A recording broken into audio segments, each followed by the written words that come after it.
dan hal-hal tersebut yang membuat orang tua gitu jadi mulai paham kebutuhan anaknya gitu. Dan gampang sekali ketika anak-anak kita yang mempunyai masalah seperti itu untuk melabelinya gitu. Ah, ini bandel nih, cengeng dan lain-lain gitu. Dan akhirnya disitulah baru ketemu psikolog dan akhirnya masuklah ke terapi lagi, yaitu terapi sensori integrasi itu ya. Yang terapinya tuh sebenarnya dalam masalah keseimbangan adalah mengajak dia berenang, naik sepeda, dan yang hal-hal yang melatih keseimbangannya gitu. Nah, dengan demikian ketika, dan kita juga perlu tahu tahap perkembangan anak itu apa sih di usia anak kita misalnya SD gitu. Oh, tahap perkembangannya adalah kalau saat itu adalah dia harus tahu atau otonomi diri, dia harus punya kapasitas dirinya sendiri, punya kapasitas untuk punya skill, sehingga dia punya percaya diri. Nah, ketika kita tahu kebutuhan anak itu apa di tahap perkembangan anaknya, maka kita tahu nih juga nggak melebihi sesuai umurnya gitu, nggak melebihi. Kalau ternyata anak saya ini kenapa ya belum bisa bikin Facebook kayak Zuckerberg, ya ampun anaknya baru umur 8 tahun gitu kan, salah ekspektasi gitu. Dan kita juga ngelihat nih diri kita sendiri, kita siap ya ruangan kita, lingkungan kita untuk menumbuhkan anak seperti itu gitu. Nah, dengan demikian ketika kita tahu apa yang kita ekspektasikan anak, bagaimana cara kita menerima dan menghandle rasa kecewa dalam proses menumbuhkan seorang anak, ya insya Allah kita bisa menumbuhkan anak yang mempunyai kepercayaan diri yang baik gitu. Kalau begitu sih.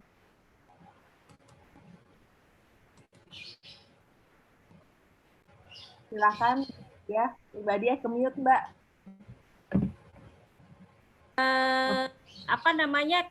Beda-beda tadi Mbak Gina menyebutkan yang kalau tentang psikolog, kapan harus ke psikolog, itu tiap anak beda-beda kelihatannya. Jadi memang kita sebagai orang tua, terutama yang punya anak istimewa ini kan agak beda ya, dia lahir dengan CBL, itu sepertinya harus agak lebih banyak baca tentang perkembangan anak di usia tersebut. Jadi kalau ada yang agak aneh-aneh, kita tahu dan kita bisa ngobrol sama gurunya, karena nggak selalu sekolah yang melaporkan pada kita. Kalau Mbak Gina sama saya mungkin beruntung karena sekolahnya termasuk sekolah yang perhatian sama anak gitu, jadi gurunya yang lapor. Mbak Gina gitu ya, kalau nggak salah sama ya, dari sekolah yang lapor ke kita, ini anaknya begini. Walaupun laporannya tidak langsung bilang anak ini bermasalah di psikolog atau harus datang ke psikolog, enggak gitu. Tapi Rael begini-begini, dia agak mengganggu di kelas waktu itu, kelas 3. Dan itu ternyata tiap guru beda-beda. Waktu saya ngobrol sama gurunya yang senior, yang sudah dari paham sekali perkembangan anak, jawabnya, oh biasa itu Bu, kalau masuk kelas 3 biasanya anak-anak langsung berubah gitu. Karena kebetulan di sekolah Rael, kelas 1 dan kelas 2 tuh masih kayak TK. Jadi terstrukturnya tuh baru mulai di kelas 3. Ketika dia kena yang terstruktur, baru tuh muncul gangguan psikologisnya dia itu yang vestibular, sama masalahnya di sensori integrasi itu baru kelihatan. Jadi memang beda-beda tiap anak. Kalau ditanya kapan harus ke psikolog, mungkin umuran kalau sudah sekolah ya, karena psikolog juga nggak bisa lihat semuanya, dia makin besar makin mudah dideteksi sebetulnya. Jadi kalau misalnya tengah-tengah mungkin bisa masuk SD atau di SD ya kelas 3 baru nggak apa-apa juga gitu. Kecuali dari awal sudah kelihatan sekali anaknya berbeda dari berbeda dari standar umum tumbuh kembang anak lainnya gitu kira-kira. Baru deh kita ke psikolog. Bu Rita udah masuk lagi nih, tadi Bu Rita belum selesai. Silakan Bu Rita diteruskan. Iya, nggak apa-apa Bu. Tiba-tiba kepental. Iya, jadi kita tadi bahas pertanyaan kedua dulu tentang percaya diri dan kapan ke psikolog. Mbak Gina sudah menjelaskan panjang lebar. Sekarang balik lagi ke Bu Rita nih tentang tadi yang terapi bicara terlambat. Sebenarnya ya itu intinya satu, kenapa terlambatnya ya karena memang belum tidak ketahuan ya. Kalau bisa idealnya tadi 1 bulan setelah operasi harus segera terapi, karena akan memperpendek masa terapi, lagi pula sekaligus untuk benar-benar perfect suaranya normal gitu ya. Jadi pas mau masuk sekolah, jadi nggak ada yang namanya dia tidak percaya diri, satu, terus yang kedua tidak ada masalah problem belajar, dan yang ketiga tidak ada hal-hal yang memang dia nggak, yang tidak dibutuhkan oleh dia gitu ya. Biasanya kalau misalnya sudah di awal terapi dengan baik, mereka nanti ada program khusus yang dimasukin dengan kemandirian. Salah satu juga kepercayaan diri. Karena biasanya kalau terapi itu kan one on one gitu. Jadi memang benar-benar anak itu harus benar-benar mandiri dan harus benar-benar fokus kepada terapis yang bersangkutan, artinya yang dihadapinya. Tidak ada yang namanya bantuan dari orang tua dan sebagainya. Nah itu dari kecil itu memang udah dilatih nih. Jadi pas dia mau masuk usia sekolah misalnya 2,5 tahun atau 3 tahun, itu udah benar-benar siap gitu ya. Udah benar perfect dan memang benar-benar dia nggak ada rasa minder dan suaranya pun udah semua normal gitu ya. Nah ini ada beberapa yang memang keterlambatan bicara, keterlambatan untuk terapi. Kalau terlambat untuk terapi kemungkinan ada beberapa yang juga dialami ya Bu Diah juga ya. Real nggak dari setahun ya. Usia berapa tuh Rael? Kalau zaman Rael tuh jedanya 3 bulan Bu Rita baru mulai terapi. Dia sebetulnya udah terapi di tempat lain sebelum ke Bu Rita. Jadi udah ada latihan, tapi ke Bu Rita yang rutin itu umur 22 bulan. Telat juga sih, lumayan lah. Terus ada beberapa juga temennya yang udah nggak apa-apa, nggak ada kata terlambat. Yang penting dia memang kita memperbaiki suara supaya normal ya, karena bukan apa-apa. Karena suara ini yang penting sekali untuk apalagi anak-anak yang memang semua itu berkomunikasi ya. Nggak ada kata yang nggak berkomunikasi, nggak mungkin orang sosialisasi nggak ngomong ya. Pasti sosialisasi itu bicara, walaupun dia nggak mungkin pakai isyarat atau nggak mungkin pakai tulisan ya. Karena pasti dia ada tanya, ada jawab, ada interaksi gitu ya. Jadi jangan sampai tidak diterapi. Nah, jadi bagi orang tua yang memang masalahnya terlambat atau memang ketidaktahuan, ya sekarang udah tahu ya harus dilakukan terapi gitu ya. Dan kalau terapi itu juga jangan menyerahkan juga ke terapis ya. Udah terapi di rumah nggak perlu dibantu, jangan ya. Karena yang penting itu terapis adalah orang tua. Nah, kami itu ngebantu untuk intinya. Jadi memprogramkannya maksudnya ya. Jadi setelah kita programkan, oh ini Bu, hari ini kita lakukan ini, tolong dibantu di rumah. Nah, saya selalu ketahuan nih, kalau orang yang nggak pernah dibantu di rumah, sama orang tua yang memang interaktif, artinya kerjasama sama kita dengan baik gitu ya. Jadi kalau misalnya orang tua mengandalkan kita datang ke terapi, udah selesai gimana Bu, ini ada perkembangan baik, tapi tolong dibantu di rumah gitu ya. Tapi ternyata di rumah nggak pernah dilakukan, atau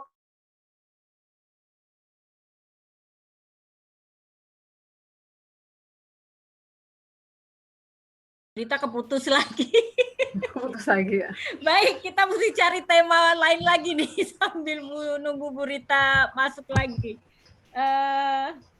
Apa ya? Bully, yang pertanyaan tentang bullying nih. Mbak Nani kayaknya udah masuk juga. Mbak Gina masih ada ya?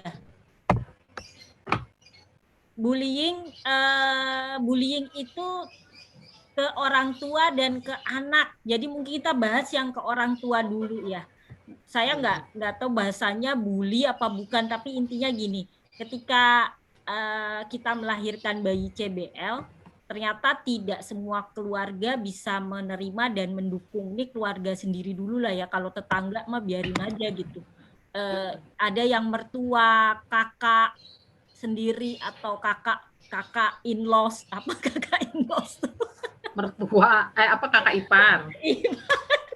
Iya, kakak ipar, adik ipar itu, atau bahkan mungkin ada yang kandung juga mengeluarkan kata-kata yang kurang enak didengar pada kita, ibu terutama yang melahirkan anak CBL. Nah, itu ternyata masih terjadi di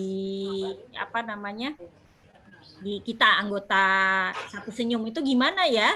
Saya agak susah untuk kasih nasihat atau tips, karena alhamdulillah kebetulan saya sendiri tidak pernah mengalami mau yang ipar maupun saudara kandung semuanya suportif. Tapi mungkin nanti saya bisa kasih tipsnya apakah itu terjadi karena perilaku saya juga gitu. Tapi yang lain mungkin Mbak Dwi, Mbak Nani bisa kasih masukan. Mbak Nani mana ya? Tadi Mbak Nani sudah masuk. Atau Mbak Dwi boleh deh, mungkin ada pengalaman atau pernah dengar cerita dari yang lain.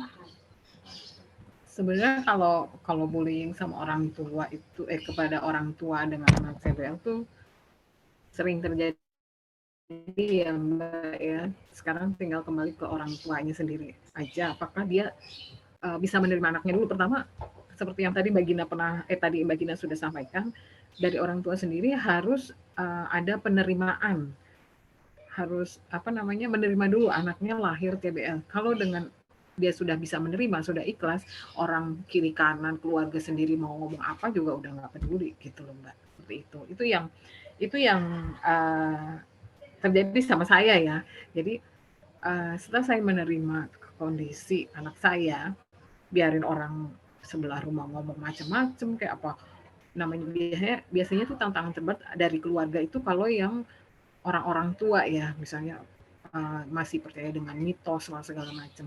Jadi awal-awal pertama itu kita saran saya sih jangan terlalu mengekspos, misalnya gini. Cukup aja buat keluarga inti kita saja dulu. Kalau dari keluarga inti kita sudah menerima dan kita sudah menerima, that's enough, karena support system kita kan memang dari keluarga inti kan, saudara kita yang jauh kan belum tentu mau mensupport kita. Jadi misalnya apa ya, kalau saya dulu saya hanya cerita ke keluarga inti dan keluarga ibu saya yang sebagai support system, terus anak-anak saya. Kalau misalnya mertua, ya saya kabarin, udah that's all. Terus sepupu segala macam mungkin dengar, tapi saya tidak mau menerima kalau kan kadang ada orang yang ngomongnya tuh malah bikin kita down gitu loh Mbak. Jadi saya menutup diri, saya nggak mau. Ya udah, kalau misalnya ada telepon dari sana mau ngomong apa, silakan ngomongnya sama yang lain aja, misalnya sama eyangnya Bintang atau siapa gitu. Jadi sebenarnya kembali ke diri masing-masing juga. Kalau kita awalnya kita bisa menerima dengan ikhlas kondisi anak kita, insya Allah kalau ada yang membuli kita juga cuek aja gitu, nggak ngaruh. Ya betul sih Mbak Dwi. Kalau aku mungkin defensif dalam arti gini. Kebetulan karena saya peneliti ya, jadi terbiasa logik, dan ketika menghadapi masalah itu biasanya saya langsung cari informasinya yang ilmiah gitu. Termasuk ketika Rael lahir, jadi saya langsung cari tahu tuh mesti gimana, kapan, pokoknya udah tahu lah. Jadi kalau misalnya ada keluarga, waktu itu ada beberapa, tentu saja kakak adik saya nengok langsung ke rumah sakit, tapi kebetulan kayaknya keluarga saya emang santai banget, jadi begitu tahu ponakannya CBL ya cuma oh gitu, udah selesai. Dan malah mereka justru ikut mencari support, tahu. Ya, nggak support juga, tapi nggak ngomong yang jelek gitu, cuma oh gitu. Terus berikutnya malah justru saya dapat info-info yang membantu. Jadi kakak saya ngirim informasi tentang .medela, terus apalah, pokoknya gitu-gitu. Jadi ternyata mereka di belakang saya juga cari tahu tentang anak CBL. Kalau teman atau orang lain, misalnya kan dari umur seminggu sudah dibawa ke rumah sakit ya, kelihatan kan wajahnya gitu. Ntar kalau ada muka-muka yang mau nanya kan kelihatan tuh muka nanya atau muka kasihan tuh kan udah kelihatan ya.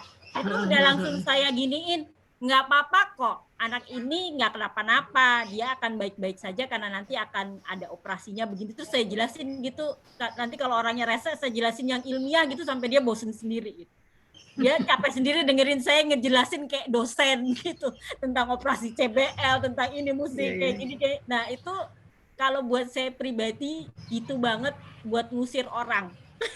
Atau kalau misalnya mereka tidak terusir ya mereka jadi paham bahwa sebenarnya CBL itu nggak apa-apa.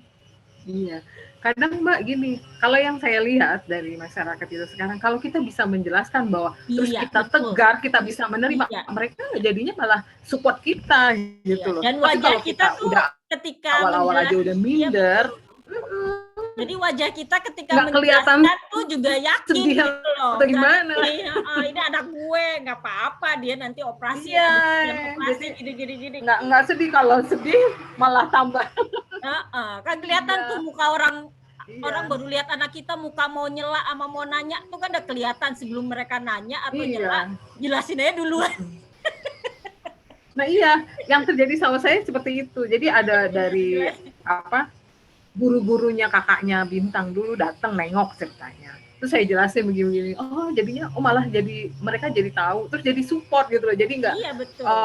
nggak ngelihat kasihan atau gimana. Karena kita juga exciting apa ya, antusias jelasinnya juga gitu loh, ngejelasinnya juga. Jadi kita tidak membuat tampang sedih, kita tidak memperlihatkan, tidak mengasihani diri kita sendiri gitu. Kita harus bisa kasih lihat ke orang kita sama bahagianya ketika punya bayi tidak CBL dan punya bayi CBL, atau ya semua kelainan yang lain ya, nggak cuma CBL. Kita harus sama-sama bahagia dan itu harus diperlihatkan ke orang. Jadi orang mau nyela juga males gitu kan.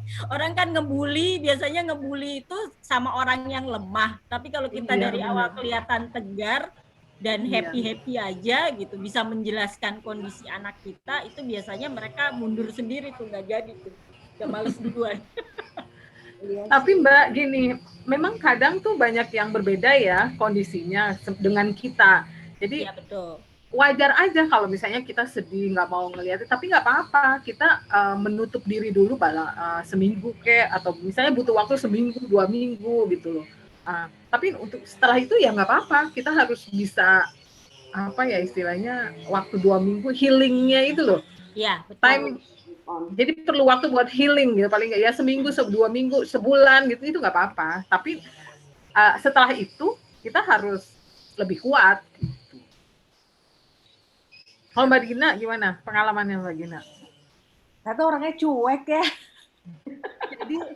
jadi nggak terlalu perhatiin. Maksudnya kayak dulu waktu pertama kali tahu nih, pokoknya saya tuh cuma nangis tuh ketika waktu USG 3 dimensi 2 minggu sebelum melahirkan.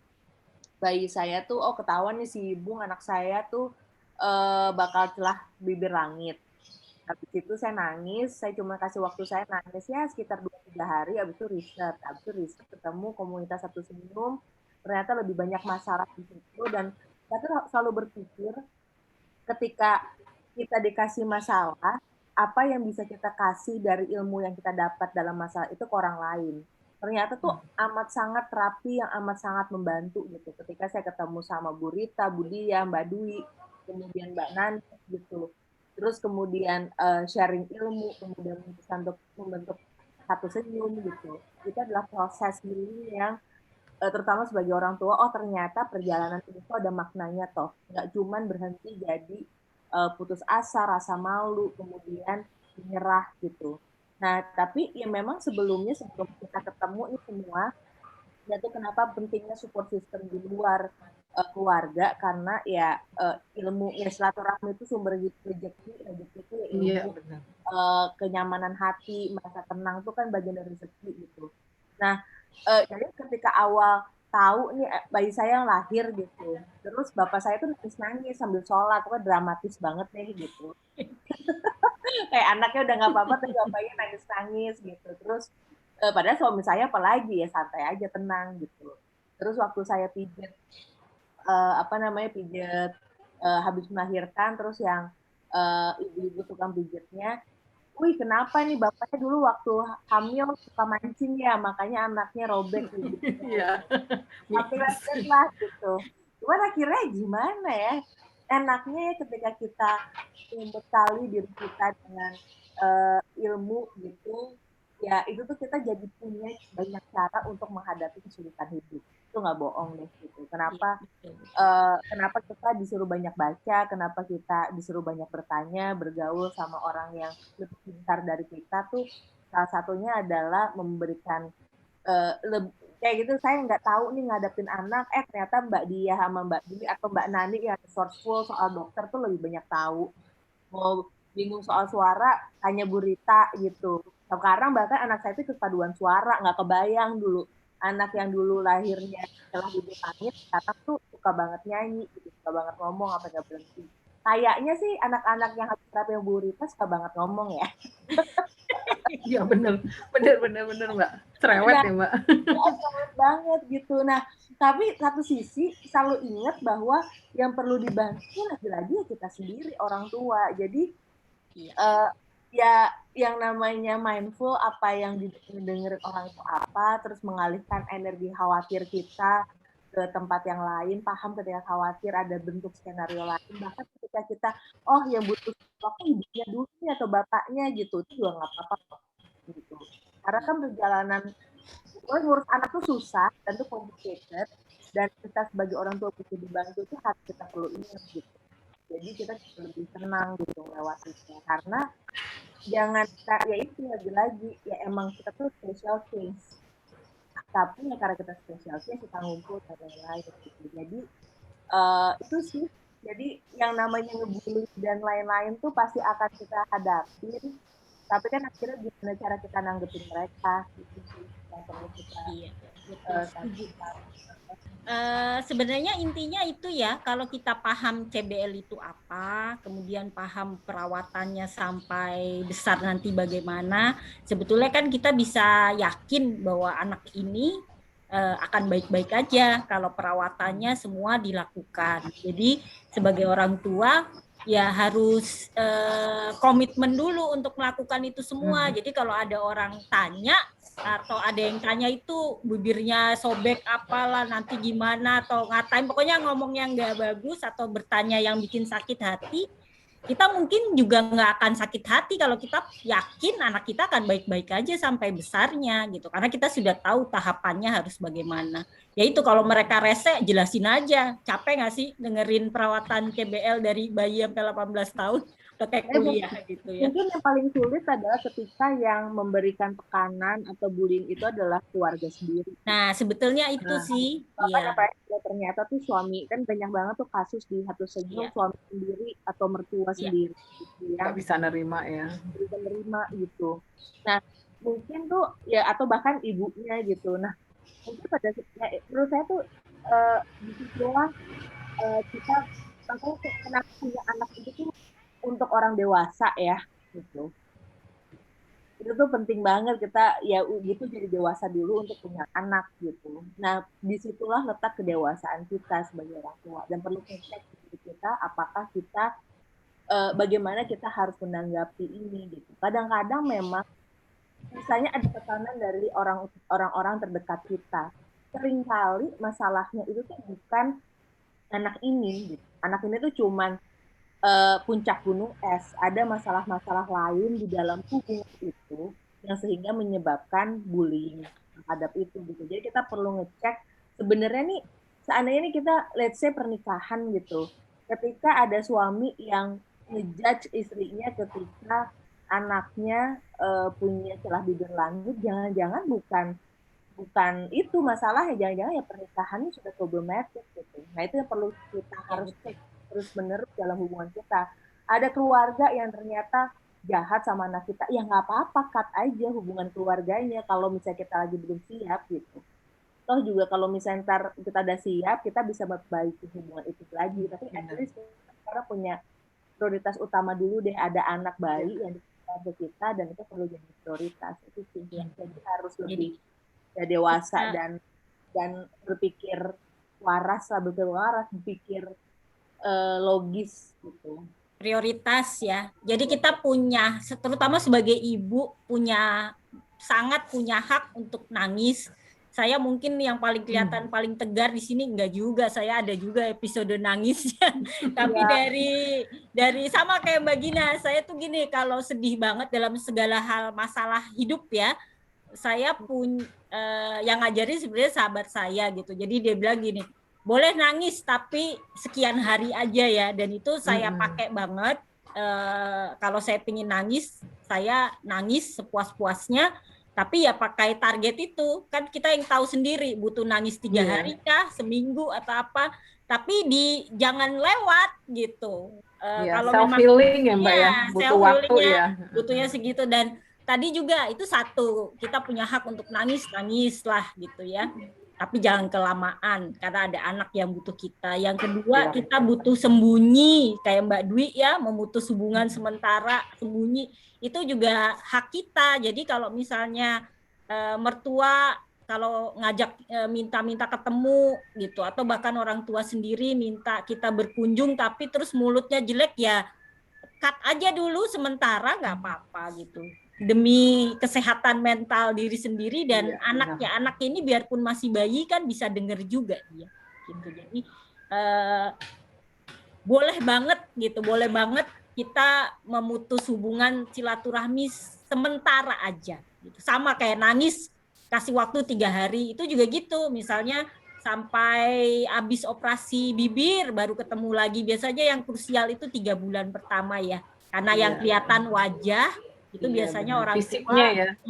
Orang tua tuh mentalnya naik jauh setelah anaknya dioperasi bibirnya. Dan kalau operasinya bagus biasanya keluarga juga nggak tahu kalau dia CBL atau enggak gitu orang-orang. Jadi nggak apa-apa sih.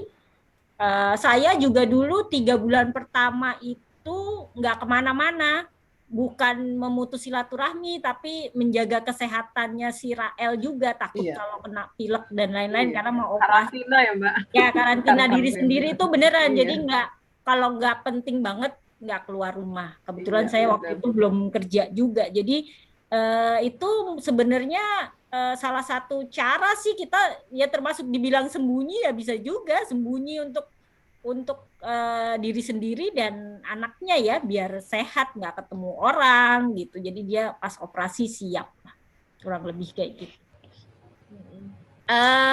Tadi Bu Rita kayaknya sudah hampir selesai ya Bu. Intinya bener nggak nih Bu, intinya walau bahkan misalnya anaknya sudah 11 tahun belum pernah terapi atau pernah terapi tapi bolong-bolong, terus sekarang suaranya belum normal, itu masih bisa ya Bu ya terapi, dan insya Allah suaranya masih bisa berubah ya Bu ya.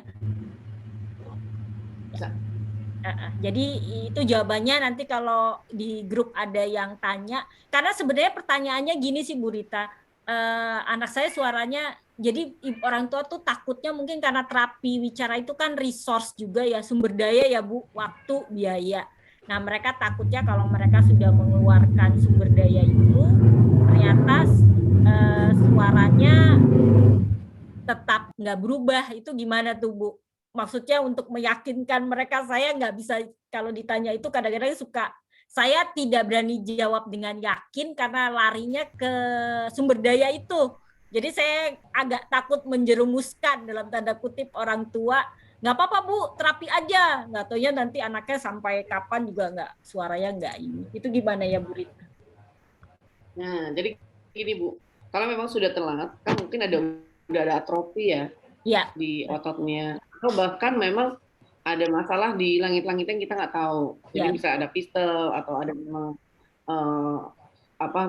ovula yang terlalu pendek dan sebagainya. Nah, kalau datang ke tempat terapi, artinya terapi yang memang benar-benar mengerti tentang CBL, kan kita asesmen dulu. Jadi di asesmen, Ibu ternyata kayak yang selama ini saya lakukan yang sudah besar datang ke kami, gitu ya. Ini salah satunya ada yang banyak di grup sini nih yang datang sudah besar. Kita observasi, artinya gini, yuk kita lihat dulu selama 3 bulan pertama. 3 bulan pertama ada perubahan nggak? Kalau memang ada perubahan, kita lanjutkan ke 3 bulan ke depan berikutnya. Ternyata perubahannya bagus sekali. Nah, setelah bagus sekali, saya mau dia benar-benar perfect ya. Kalau misalnya memang ada pistal yang terlalu besar, ada uvula bifida dan sebagainya, kami akan konsulkan ke dokter bedah supaya memang benar-benar 100% bisa normal gitu ya. Jadi terkadang orang tua ini nggak ngeh nih, karena biasanya kalau udah setiap hari ketemu ngobrolnya biasa saja dengan anaknya, ternyata dia pikir anaknya normal-normal saja. Tapi setelah kecebur di artinya ke masyarakat, anak ini minder gitu ya. Kenapa? Udah dibully sama teman-temannya. Nah, artinya udah dibully itu kasihan sekali itu. Harusnya dia udah bisa normal, kenapa enggak gitu ya. Nah, nanti kayak ini beberapa temen nih, biasanya siapa nih yang saya lihat tuh Eza ya. Eza mana Eza? Kayak tadi ada Eza deh. Ini Eza sekarang suaranya udah normal sekali nih. Dulu benar-benar nggak ada suara, nggak ada kata malah ya. Sekarang udah normal, kalau memang sudah diperbaiki dengan baik, kemudian diterapi lagi, kemudian sudah baik ya. Sudah benar-benar normal. Jadi beberapa ada pasien yang tiba-tiba datang dengan usia 5 tahun, terus dengan kondisi langit-langitnya bolong yang besar gitu ya. Tapi saya tidak akan mengarahkan untuk langsung ke, kadang-kadang orang tua agak-agak ini sendiri nih apa sok pinter sendiri maksudnya gitu ya, langsung operasi aja. Nah, Setelah betul operasi betul. tetap aja suaranya jelek gitu ya. Kalau di kebetulan saya kan di Harapan Kita, kalau misalnya memang di situ saya ada orang yang datang dengan kondisi palato mau dioperasi atau revisi gitu ya, biasanya dokter bedahnya manggil saya, coba diobservasi dulu sama Ibu Rita gitu ya. Saya nggak akan nggak akan operasi kalau memang tidak ada recommended dari Ibu Rita. Biasanya gitu. Jadi beliau tuh nggak akan mau operasi. Kayak ini contoh satunya siapa namanya yang dari Bandung tuh yang bagus kemarin yang kita share videonya. Joanna ya, Joanna. Joanna. Itu Joanna datang udah berapa tahun ya, sudah besar dan suaranya udah pengau sekali. Tapi ternyata dengan ibunya tadinya juga udah, aduh Bu Rita pokoknya saya mau operasi. Ibu percuma kalau mau operasi, tapi tidak dioptimalkan dulu dengan terapi. Karena dengan terapi kita pola-pola yang salah itu dibetulin dulu. Setelah pola-pola yang salah dia diperbaiki dengan baik, artikulasinya sudah mulai tepat, titik-titik artikulasinya dia gerakannya sudah tepat, setelah dioperasi itu nggak akan percuma. Jadi akan bagus perfect 100% gitu loh. Tapi kalau misalnya langsung dioperasi, sementara lidahnya itu belum tahu penempatannya di mana, ya hasilnya sama seperti yang di awal. Ini juara ini saya udah marahin, mamanya pokoknya. Tapi sekarang mamanya luar biasa sama papanya, terutama papanya. Tadinya cembetut dulu sama Berita, tanya kalau ada juara di sini mana. Pasti dia marah. Awalnya tuh, saya kan mau operasi, saya mau anak saya semua. Bapak mau operasi aja atau mau anaknya normal 100% suaranya? Saya bilang, ya mau bagus loh. Kalau mau bagus ikutin saya. Saya marah-marah nih Pak, tapi untuk terbaik untuk anak Bapak gitu ya. Tapi saya pegang omongannya Bu Rita. Siap Pak, saya bilang gitu. Sampai sekarang pokoknya videonya aja pasti beliau mau deh. Pak, gimana? Saya izin dulu Papa yang boleh buat apa aja Bu Rita boleh. Yang penting bisa motivasi dan bisa bermanfaat buat yang lainnya. Karena Joanna itu luar biasa. Dan mamahnya tuh akhirnya juga luar biasa untuk meyakinkan beliau tuh luar biasa juga, saya tahu sama Mama Joanna. Karena di lingkungannya memang penuh yang stressing gitu ya. Artinya beliau dekat dengan mertuanya memang yang harus, aku maunya normal, anakku harus semua sampai nenek kakeknya semua datang ke tempat saya. Saya bilang, nenek, kalau memang nenek mau operasi silakan, tapi nanti hasilnya jelek, jangan marah sama dokternya, karena dokternya itu bukannya memang itu yang jadi masalah. Saya bilang, masalahnya itu harus memang titik artikulasinya harus diperbaiki, karena banyak anak-anak yang CBL ini yang kompensasi. Jadi yang harus huruf T, huruf K, huruf D-nya pas tepat itu dia dikompensasikan dengan jelek. Makanya hasilnya setelah dioperasi tetap aja jelek. Karena memang udah pola yang lama gitu. Nah, jadi untuk sebelum dioperasi atau direvisi, jadi ada sampai 3, 4 kali, 5 kali, atau bahkan 6 kali operasi revisi. Coba bayangin aja. Akhirnya apa? Nah, anaknya IQ-nya di bawah rata-rata malah. Karena orang tuanya nyecer operasi terus. Sementara pembelajarannya nggak ada sama sekali. Yang ada dia orang tuanya nangis cari duit buat operasi. Anaknya nggak pernah di pembelajaran, ya di dalam rumah aja. Padahal kalau di terapi, selain di terapi wicara, kami itu punya programnya apa? Kognitifnya dioptimalkan.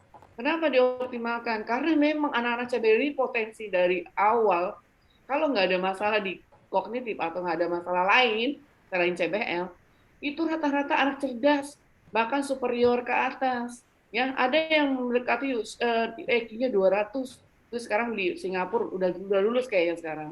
Itu IQ 200, anaknya padahal anaknya nggak kelihatan pinternya, tapi di tes itu IQ-nya 200. dan dia dapat beasiswa di Singapura, ya. Sampai orang tuanya, bapak ibunya juga dibiayain ke Singapura untuk biaya hidup di sana, untuk membesarin anak itu di kuliahnya di sana. Bayangin aja, ya. Jadi memang anak-anak ini anak cerdas, dan makanya kayak maaf ya Bung gitu ya, mama ini Bintang dan Raif, ada masalah-masalah sensor integrasi yang memang itu harus dipoles aja sebenarnya, karena emang nggak didapetin pada saat dia lahir, karena saking orang tuanya sayang gitu ya, jadi main kotor-kotor nggak boleh, semuanya harus perfect. Protektif gitu ya Bu. Nah itu sementara sebenarnya butuh dia, bayi-bayi itu butuh banget pengalaman. Nah pengalaman itu nggak ada, makanya lompat-lompat tuh pengalamannya, sensor integrasinya. Nah harus dia bisa merangkak dengan baik, tapi karena jangan merangkak kan nanti kejedot, bisa berdarah bibirnya, ada sampai kayak gitu ya, jadi nggak boleh merangkak anaknya. Nah, sementara itu yang butuh banget dia, jadi lewat tuh masalah sensorinya jadi hilang gitu ya.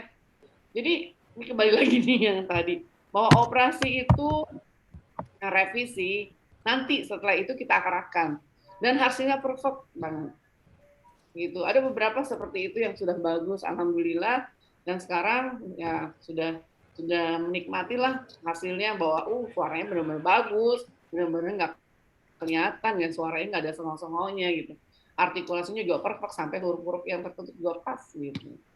Nah itu jadi jangan khawatir, jadi kalau bisa cepat ke terapi bicara, tapi kasih tahu bahwa saya mau lihat programnya ada progres apa enggak gitu ya. Kalau memang progresnya bagus, nanti kita arahkan ke dokter bedahnya. Jadi kalau saya gini, ada hal-hal yang memang teknik saya tutup dulu tuh. Kadang-kadang saya pakai alginet atau permen karet, saya tutup sebentar. Tapi memang hati-hati, itu harus teknik ya. Nggak boleh orang itu orang yang awam melakukan, karena takut ketelan atau apa, nanti repot ya, keselak atau apa. Kayak gitu. Kalau ada pisau saya coba tutup dulu. Makanya ada orang tua yang suruh saya bawa permen karet. Bu, bawa permen karet 3 atau 4. Itu saya coba. Kalau bahan alginet mahal. bahan tambelan gigi itu mahal tuh, cetakan gigi. Itu mahal banget. Jadi kadang-kadang saya orang tua saya suruh bawa, Bu, bawa permen karet 3. Karena itu kebutuhan saya untuk menutup dulu blister. Saya coba cek dengan apa namanya alat mirror-test misalnya. Kalau memang ternyata itu mempengaruhi, nah, saya akan observasi dulu artikulasinya baik atau enggak. Kalau memang artikulasinya baik, tetap langsung saya kasih saran untuk ke dokter bedah untuk diperbaiki. Tapi kalau artikulasinya belum pas, saya akan latih dulu artikulasinya supaya pas. Nanti setelah pas, terus misalnya pasti berpengaruh, misalnya langsung saya lakukan bedah. Tapi ada satu pasien, Audrey kalau nggak salah ya, saya sebut namanya, pasti mamanya langsung, nggak apa-apa, pokoknya dikasih tahu namanya atau ke orang-orang yang lain juga nggak apa-apa katanya, karena memang buat inspirasi yang lain. Itu operasi besar sekali pistolnya, saya udah pernah share ya, tapi suaranya perfect normal. Ya, itu luar biasa, dokter bedahnya juga sampai geleng-geleng semua. Saya conference di Harapan Kita sampai ke Jepang dan sampai ke UI, mereka juga luar biasa. Kok bisa ya katanya? Pistolnya besar seperti itu ya, itu karena apa? Kondisinya satu, orang tuanya kooperatif, artinya bisa ngebantu kita untuk latih di rumah. Padahal orang tuanya juga CBL, jadi dia merasa seperti, saya nggak mau anak saya nanti dibully seperti saya gitu. Jadi memang dia luar biasa. Terus yang kedua, programnya terus berjalan gitu, kita kerjasamanya enak. Artinya, ayo mah kerjakan ini, ya siap. Tambah lagi, kerjakan lagi, ya siap. Jadi beruntun gitu gerakannya. Padahal bukan saya yang pegang, anak buah saya yang pegang, tapi saya selalu pantau. Dan hasilnya tuh luar biasa. Itu benar-benar audit saya nggak pegang sama sekali langsung, nggak. Tapi saya cuma arahin ke anggota saya. Karena biasanya asisten saya tuh bilang, Bu, ini audit bagus ya gini. Oh ya, cepat gini lagi, tambahin lagi ini, tambahin lagi. Selalu setiap begitu. Dan akhirnya ternyata pistolnya besar itu nggak pengaruh kalau memang kita semangat untuk latihan. Pernah saya share ya, ibu-ibu ya. Pernah saya share Audrey yang operasinya pistolnya besar kali sampai hampir 3/4 kali dalam satu mulut itu ya. Tapi suaranya, vokalnya semua bagus, konsonannya bagus, dan sebagainya bagus. Dan saya sih saranin memang kalau sudah bagus, ya dioperasi ulang, artinya direvisi supaya memang benar-benar perfect lah ya. Artinya makan juga nanti dia nggak pas gede gitu, kalau sama sebolong kan enak ya. Makanya iya nanti kalau saya sudah akan beroperasi. Tapi untuk komunikasi itu lancar sekali dan suaranya normal. Normal banget. Karena saya udah pernah conference sama pihak bedah mulut dan bedah plastik waktu itu di harapan kita telekonferensi ya.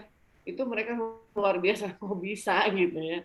Tapi saya bilang saya nggak mau sampai di sini, saya mau dia tetap dioperasi dengan baik karena saya mau dia hidup dengan normal ya. Karena takutnya kesel makan nyelip-nyelip kan repot juga ya, dia harus buka-buka gitu pada saat makan rame-rame. Itu aja Bu dia. Jadi memang dan tergantung. Jadi gini, kalau memang melakukan sesuatu, hati, pikiran itu langsung dioptimalkan ya, jangan separuh gini. Enggak iya ragu. Karena apa? Insting dan positive thinking kita itu banget mengaruh ya, dan termotivasi anak-anak. Jadi kalau kita ragu, anak-anak juga rewel pasti, bener deh ya, semua gitu. Jadi kalau bisa motivasi dengan baik dimanapun terapi nggak apa-apa, tapi memang harus dipantau ya, dan kerjasama, jangan titip terapi langsung pulang di rumah nggak dikerjakan lagi ya repot ya. Jadi boleh ini nggak Bu Rita, kalau misalnya ada yang tanya lagi, misalnya itu ya operasi masih ada fistula, mereka biasanya tanya di apa namanya, diperbaiki dulu atau tidak. Mungkin jawabannya begini ya, untuk semua teman-teman yang ini benar nggak ya Bu Rita? Karena kita butuh untuk menjawab teman-teman anggota kalau ada yang tanya. Mungkin nasihatnya akan seperti ini, untuk semua teman-teman yang anaknya masih suaranya sengau setelah operasi langit-langit, ada di posisi umur berapapun, dan dalam kondisi langit-langit seperti apapun, masih ada fistula atau tidak, kecil atau tidak, itu ikut terapi aja dulu, minta dibuatkan program untuk memperbaiki artikulasi dan posisi-posisi lidah dan sebagainya gitu ya Bu ya, sambil minta dipantau apakah perlu revisi atau tidak gitu ya, kurang lebih ya Bu Rita ya. Udah, terima kasih banyak dapat jawaban itu. Ada yang lain nggak? Kalau tadi ngobrol sama Mbak Gina, Mbak Dwi, Bu Rita, pertanyaan dari orang tua sebetulnya banyak sekali, tapi kayaknya sudah cukup terangkum di jawaban kita, termasuk tadi percaya diri, bully pada anak, bully pada orang tua, karena nyambung semuanya, termasuk ketika terapi wicara, balik lagi ke orang tuanya, harus thinking positif, harus yakin, dan sebagainya. Ada yang terlupa nggak Mbak Dwi? Ini sudah jam 10. Itu Mbak, yang bagi waktu.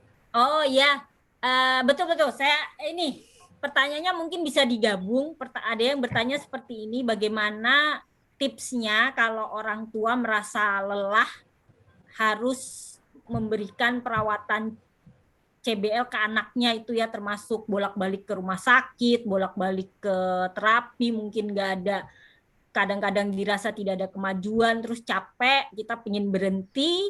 Dan satu lagi tadi apa Mbak Dwi?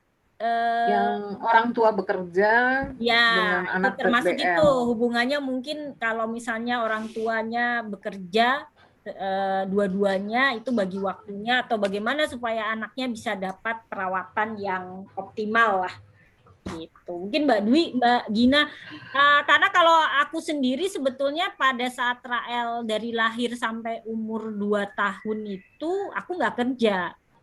Tapi ketika terapi wicara udah kerja sebetulnya. Jadi mulai di Bu Rita itu saya udah mulai kerja lagi pas terapi wicara. Karena hari Sabtu bisa antar dan di rumah ya masih melatih sendiri semuanya. Tapi kalau dari bayi melewati operasi-operasi itu kebetulan belum kerja. Nah kalau Mbak Dwi sama Mbak Gina kan dari awal kerja terus ya. Mungkin bisa sharing di situ, sama tadi tipsnya kalau lagi down. Saya pernah ngerasain nggak ya? Kayaknya enggak, karena fokusnya ke anak. Nggak mungkin down ngelihat bocahnya. Lagi down langsung naik lagi, lihat bocahnya lucu begitu, masa nggak dirawat ya? Maksudnya. Gimana Mbak Dwi, Mbak Gina? Silakan Mbak Nani juga kalau mau share. Oke, yang pertama Mbak dari saya. Mbak Nani udah join? Mbak Nani? Udah, itu Mbak Nani ada. Udah. Mbak Noni, cepat Udah sembuh dari ya Mbak tadi, Nani. Dok. Dari tadi, Juin. Udah sembuh. Share itu Mbak, pernah ngerasain down nggak? Maksudnya capek, kayaknya capek banget nih ngurusin anak istimewa nih, gimana tipsnya nih? Pernah, kan saya punya anak 3, Yosi anak terakhir, harus bagi perhatian untuk 3 anak gitu kan. Dan yang 2 kakaknya tahu kalau kok ibu saya lebih mengutamakan yang kecil gitu kan. Akhirnya saya diskusi sih sama suami gitu ya, pada saat lagi down gitu. Bilang gitu, nggak kuat gitu. Kata suami, ya udah kamu keluar dulu, pergi kemana gitu ya. Biar di rumah anak-anak sama saya gitu. Bawa biar anak-anak sama saya sama mbaknya gitu kan. Nanti ya kamu mau ngapain kayak di luar terserah gitu kan. Nanti kalau udah tenang kembali gitu kan. Oh, dikasih me time ya Mbak, me time gitu ya. Alhamdulillah sih suami tuh apa ya, dari sejak tahu anaknya seperti ini 100% dukung gitu kan. Terus terutama pada saat 7 bulan kan ketahuan, terus bilang ke suami seperti apa, suami cuma bilang, sekarang fokusnya kamunya ibunya gitu loh. Kalau ibunya sakit, anaknya drop ya gitu kan.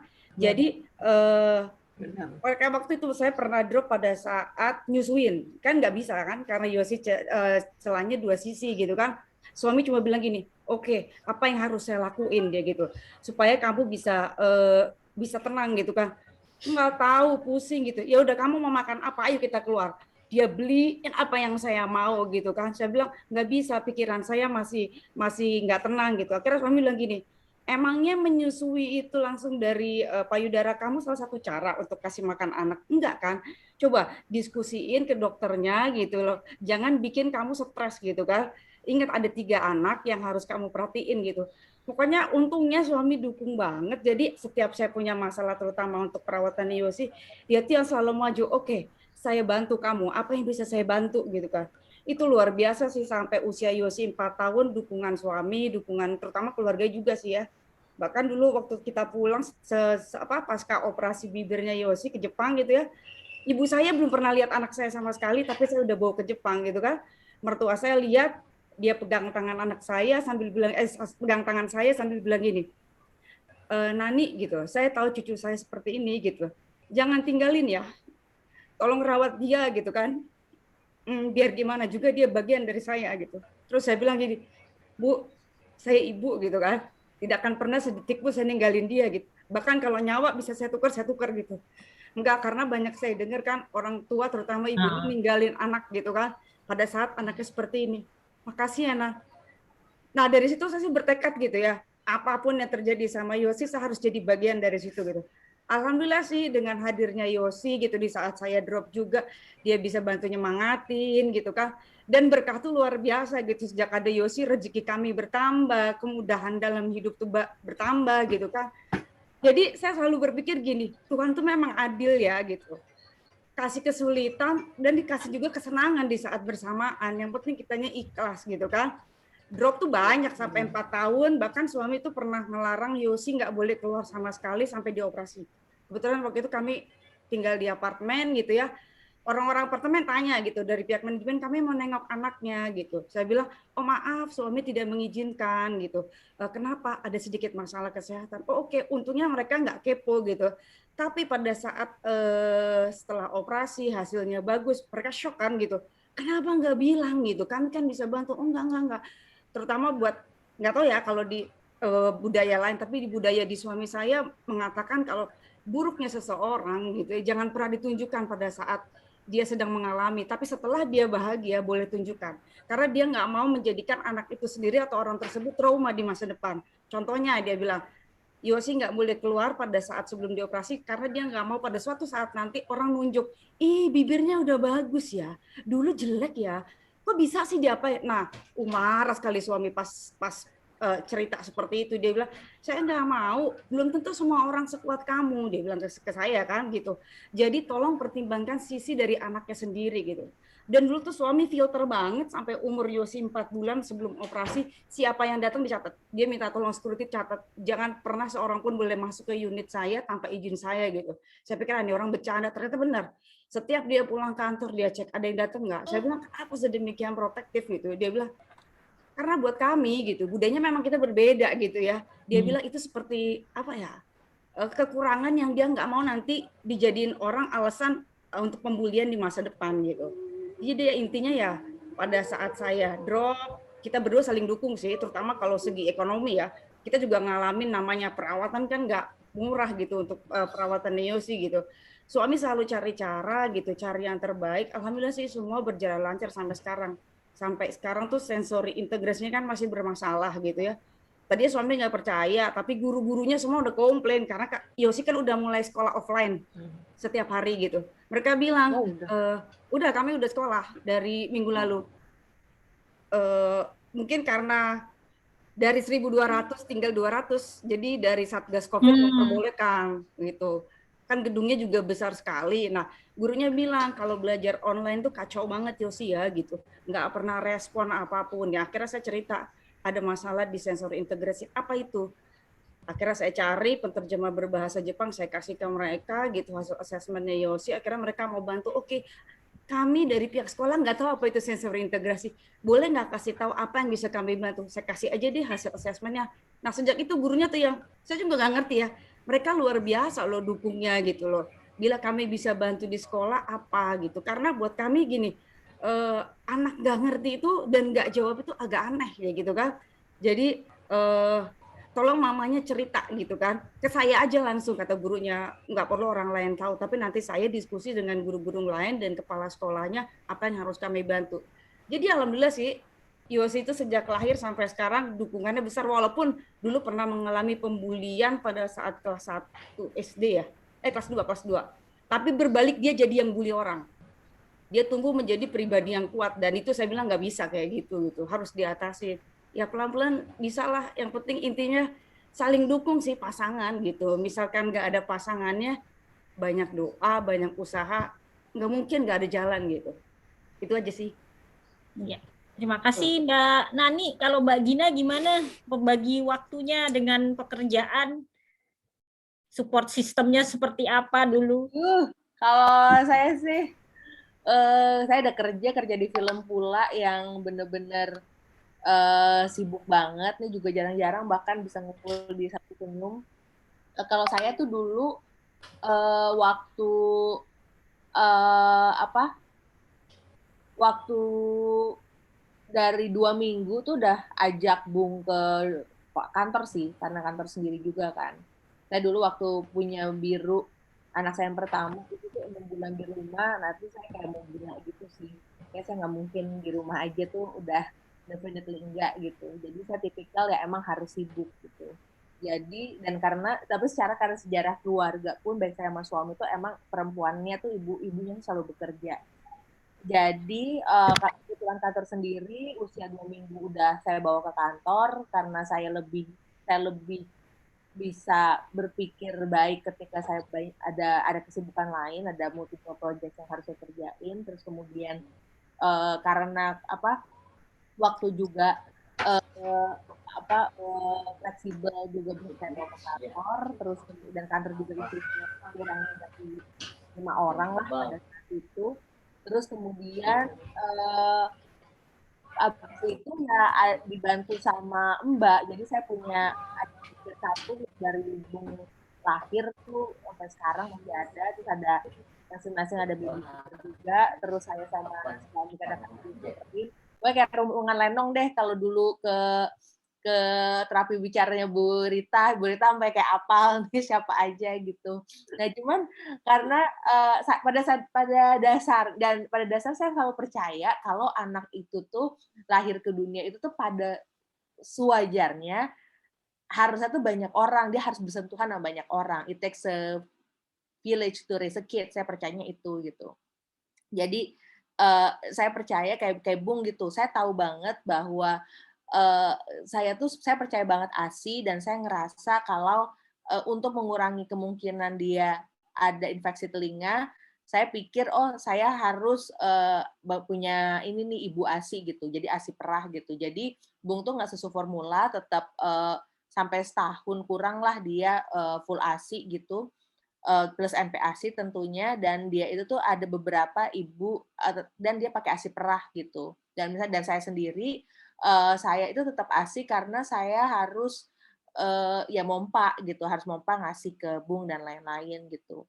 Terus kalau lagi down, nah cuman itu kayak karena saya tahu kalau misalnya saya nggak ngerjain apa-apa, pikiran saya jadi overthinking, jadi cemas gitu, makanya harus ada project, makanya saya tetap kerja ketika ngurus Bung sih gitu. Jadi justru saya dulu nggak posting foto dia terlalu banyak ketika awal-awal, pokoknya nggak sepede Mbak Diah lah gitu, karena saya mikir oh ini privasi anak, nanti dia sendiri aja gitu yang milih. Tapi satu sisi saya juga karena pada dasarnya saya selalu ngeliat tuh Bung itu lucu, jadi ketika dia celah bibir kayak senyumnya tuh lebih lebar, jadi saya lucu banget. Jadi akhirnya ya saya cenderung biasa aja gitu ke bawah. Saya selalu ngerasa kalau bibirnya kayak gitu tuh selalu jadi good conversation starter gitu sama orang gitu. Jadi itu sih. Ya jadi anaknya tuh kalau Bung itu selalu ngerasa sampai sekarang pun dia salah, Uma, do you know gitu, I'm a good conversation starter yang kayak gitu. Yang punya urgensi. Entertain ya. Untuk ketemu banyak orang, untuk kenalan, dia tuh gelisah kalau Lebaran tuh nggak ngumpul sama saudaranya tuh lebih ke Bung gitu. Mungkin saya ngerasa kayak nama juga ASI ya, pasti tuh ada doa banyak ibu gitu, ASI perah itu gitu. Mungkin doanya juga banyak nyambung ke Bung gitu. Alhamdulillah anakku gitu. Terus apa lagi ya? So far itu sih, mungkin akhirnya yang membuat Bung justru agak bermasalah dalam proses bicaranya tuh karena dari kecil tuh dia 2 bahasa. Bahasa Inggrisnya jauh lebih lancar hingga sekarang dibanding bahasa Indonesianya gitu. Nah, jadi dan itu Bu dan satu momen saya paling down adalah ketika Bung dibilang tuli. Jadi saya bawa Bung ke THT di Menteng ya Bu ya. Terus dibilang kalau anak itu titik terdown tuh sepanjang saya sama Bung gitu. Saya sama suami kalau suami lebih tenang lah orangnya gitu. Saya sama Bung lah.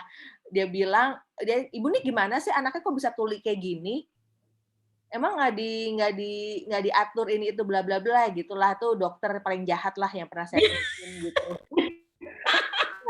Ya, perlu dapat award lah tuh Bu Dokter gitu. Terus saya tuh nangis kayak stres banget kayak oh ya ampun, jadi kalaupun anak ini tuli itu berarti salah saya gitu, salah suami saya karena nggak ngurus anak. Terus akhirnya bawa ke Bu Rita, kayak Bu Rita, ya ampun tenang aja, itu masalah terapi wicara gitu. Terus akhirnya sama Bu Rita percaya dia sama saya itu karena belum digoyangin aja gitu. Akhirnya udah terapi bener, nggak budak, nggak tuli gitu.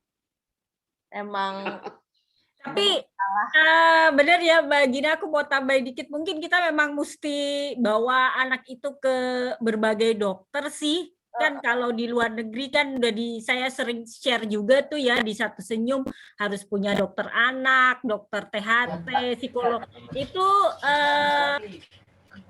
ada satu titik hidupnya di bawah deh gitu, karena contoh kalau aku malah justru dokter Angga tuh kan kita khawatirnya anak kupingnya kenapa-napa ya. Mungkin waktu bayi nggak apa-apa, tapi dalam perkembangannya bisa aja karena dia punya celah langit kan bisa terganggu. Saya waktu itu ngomong sama dokter Angga, Dok, ini si Rael kupingnya kenapa-napa kali ya gitu. Kok kalau dipanggil diem aja. Dokter Angga malah gini, enggak Ibu, itu mah ABG aja. Jadi kadang kalau kita ketemu sama dokter yang baik, kalau dokter yang jahat kayak dokternya Bung pada satu titik itu emang nyebelin. Tapi kalau ketemu dokter yang baik itu sangat-sangat membesarkan ini ya, mental juga gitu. Jadi kebetulan Rael dokter anaknya juga oke banget. Kayak berisik nih Mbak, sorry. Mbak Dwi aku mute nyala terus.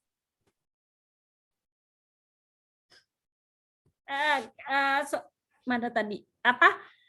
Jadi kita kalau nggak apa-apa ganti-ganti dokter gitu. Kalau misalnya ketemu dokter mulai dari dokter anak itu kurang srek ya ganti, cari yang mendukung gitu. Karena contoh saya dokter anaknya Rael itu dari awal itu tidak pernah melihat CBL-nya Rael sebagai masalah gitu. Jadi malah justru kalau saya cerita tentang nih Rael CBL gitu, dia nggak peduli gitu. Dia ngelihatnya Rael anak sehat, udah CBL-nya bisa dibenerin pakai operasi. Dia kasih rujukan nih Bu ke dokter ini gitu. Jadi setelah saya selesai operasi langit bibir, langit-langit, terus kadang kan balik lagi ke dokter anaknya tuh saya pamerin ya dia biasa aja gitu. Jadi mungkin karena ketemu sama dokter yang tidak melihat CBL sebagai masalah, akhirnya saya dari sebagai ibu baru waktu itu Rael anak pertama ya, oh dokternya aja nggak lihat ini sebagai masalah ya dia bukan masalah. Jadi memang penting ya support system dari kita cari sendirilah kalau misalnya ketemu dokter yang nggak asik ganti aja gitu. Nggak apa-apa banget, jangan apa cuma adanya dia terus ke dia dibully. Dokter itu banyak juga loh yang ngebully.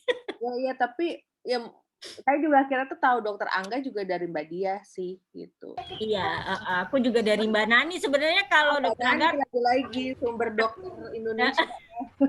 sama Bu Rita juga. Jadi buat teman-teman di Satu Senyum, kalau kita rekomen dokter emang kebetulan masih di Jakarta ya, yang kita tahu banget recommended atau enggak, itu hasil dari pengalaman sendiri ketemu dokter tersebut, plus dari Bu Rita, dari mana-mana juga. Jadi insya Allah oke lah. Tapi kalau misalnya di daerah masing-masing nggak ada dokter yang paham CBL ya nggak apa-apa. Kita juga dulu ketemu dokter Angga. Sebenarnya dokter Angga itu juga bukan dokter khusus CBL. Beliau itu ahlinya pendengaran untuk anak-anak. Kelainan pendengaran untuk anak-anak, dan karena anak CBL rentan di pendengaran ya cocok pegang bayi. Tapi nggak apa-apa. Maksudnya Rael juga beberapa kali ke dokter THT lain ya sama-sama aja kok, penanganannya, obatnya sama, ininya sama. Ya mungkin akhirnya kalau ini kita alhamdulillah kalau di Jakarta, Jabodetabek mungkin ada resource-nya lumayan banyak. Cuman mungkin itu pentingnya kenapa kita punya berkumpul di Satu Senyum itu, jadi ada dokter yang oke nih daerah masing-masing itu perlu sekali untuk di-share. Iya. Gitu. Karena dan termasuk juga kadang mungkin jadi ketika ada orang yang aduh kok gue dokternya diginiin ya, seandainya kita punya kegelisahan soal dokter tanpa harus menyebut nama, mungkin juga bisa dijelaskan juga di grup. Iya. Dan yang perlu diingat zamannya Rael, Bung Bintang dan Yosi itu sebetulnya belum seperti sekarang. Dokter-dokternya itu kita dapat cari sendiri ya, Mbak Nani, Mbak Dwi. Jadi nggak sengaja tuh ketemu dokter Angga, Bu Rita juga kita dapatnya dari online. Jadi tim dokter yang dimiliki oleh anak-anak kami itu bukan sudah langsung dapat dari rumah sakitnya.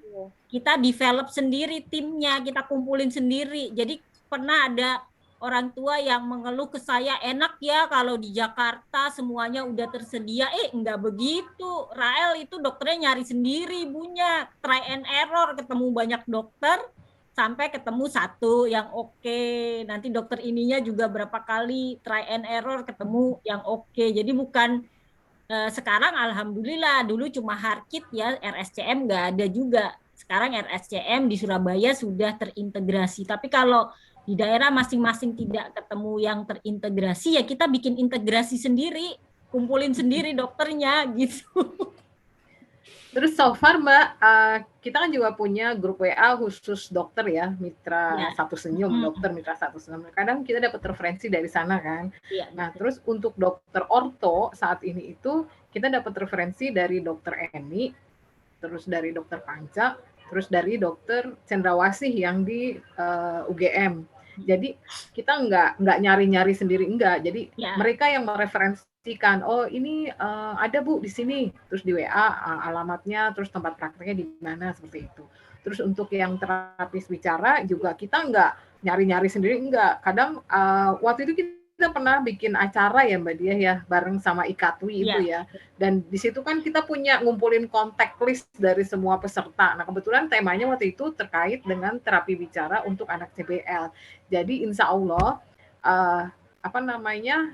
kontak-kontak yang kita share itu sudah lebih mengetahui tentang CBL karena sudah mendapat pendidikan dari Bu Rita ya waktu itu seminarnya gitu.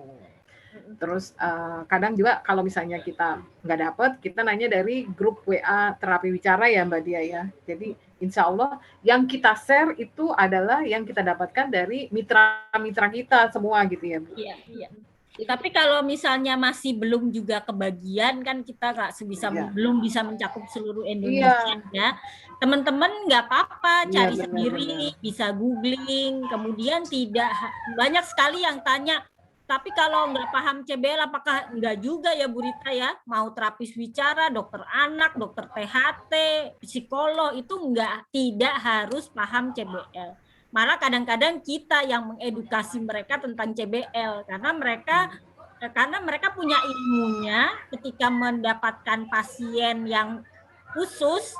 Kalau mereka adalah tenaga kesehatan yang baik, pasti mereka akan justru mempelajari tentang CBL itu apa sih gitu. Kalau saya rasakan sih gitu ya. Mungkin ini ya yang perlu kita bagi mungkin ya sebagai sebuah grup adalah pertanyaan apa aja yang perlu ditanyakan ke tiap dokter, ke tiap terapi ya, betul, terutama terapi bicara gitu untuk memastikan kalau kita tuh bisa bertanya dengan kritis dan saling berbagi ilmu dengan si dokter-dokter atau tenaga kesehatan. Ya, bisa juga gitu. Karena kita coba susunkan. Pernah misalnya saya nih kayak dulu tuh udah nih terapi bicara sama Bu Rita, terus kan kerajinan kan, maunya tuh si Bung tuh, kok seminggu sekali doang nih, bisa nggak ya 2 minggu sekali atau 3 minggu sekali gitu. Terus akhirnya ada seorang terapi bicara yang dulu keluar dari Harkit dan nawarin tuh jasanya dia lah gitu. Terus ketahuan sama Bu Rita. Terus ya, Bu Gina, ini kenapa sama dia? Terus kayak aku kan, ya udah, usah terapi bicara aja Bu, maksudnya untuk membantu terapi di rumah, karena kan saya sibuk, takutnya nggak kepegang dan lain-lain gitu. Karena kan tetap aja pengulangan gitu. Akhirnya kata Bu Rita, nggak bisa karena orang ini tuh masih belum lulus sertifikasi sekian gitu. Dan itu kan hal yang sebenarnya basic terapi bicara, baik dia CBL atau enggak, cuman kan itu tuh yang Bu Rita kan yang tahu kan.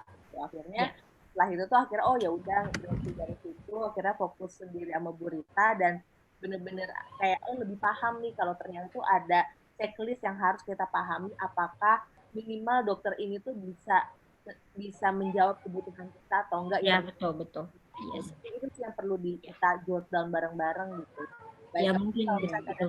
Karena tidak semua ibu-ibu mungkin juga punya waktu buat baca, walaupun sangat di encourage untuk baca gitu tentang tumbuh kembang anak, terutama CBL gimana, karena kalau kita nggak tahu apa-apa tentang masalah anak kita agak susah juga mau ngomong sama dokter ya. Ya Mbak ya, mungkin tuh bukan masalah nggak mau bacanya, cuman posisi di Indonesia itu tuh kadang-kadang tenaga kesehatan itu kan udah didengar aja dan kita sebagai pasien tuh Iya betul. Mungkin itu tuh yang perlu kita bantu untuk banyak orang tua gitu yang pasti masalah tuh kompleks lah di rumah gitu, dan kita kan kebetulan ada pengalamannya gitu, apalagi kayak Mbak Nani tuh yang bisa menemukan dokter spesifik tuh buat kita tuh rata-rata sumbernya dari Mbak Nani gitu. Nah, apa aja sih pengalaman atau kayak Mbak Nani, Mbak Dia, Mbak Dwi gitu yang secara checklist tuh gue itu tuh bertanya hal ini ke dokter tersebut sehingga tahu nih bisa jadi partner gitu. Kalau aku kan curangnya taunya tuh biasanya tuh dari ibu-ibu semua kan. Saya tuh alhamdulillah kayak ini kesini. Kadang-kadang kalau misalnya Gina, kenapa bayar segitu? Kenapa nggak tanya aja? Ya maaf gitu. Jadi mungkin ibu-ibu para senior apalagi kayak ya gitulah lebih resourceful gitu dibanding saya dalam hal ini tuh, apalagi Bu Rita jauh lebih resourceful tuh yang bisa kita membuat formnya itu sih. Jadi pasti membantu semua orang dan jangan-jangan tuh bisa nanti project baru nih Mbak Dwi ngumpulin pertanyaan. Jadi misalnya kalau ketemu dokter anak yang harus ditanyakan oleh orang tua apa, misalnya cek paru-paru, jantung, tongue tie, lip tie itu kan yang paling sederhana. Terus harus bagaimana? Kemudian kalau ke dokter bedah yang ditanya apa, kalau ke psikolog apa, kayak gitu-gitu mungkin ya. Kayak apa? Fact itu loh. Fact ini tuh mungkin FAQ. Frequently question, answer and question. Ini mungkin ada nih di Sebenarnya sih kayak kasih linknya, ada pertanyaan-pertanyaan gitu.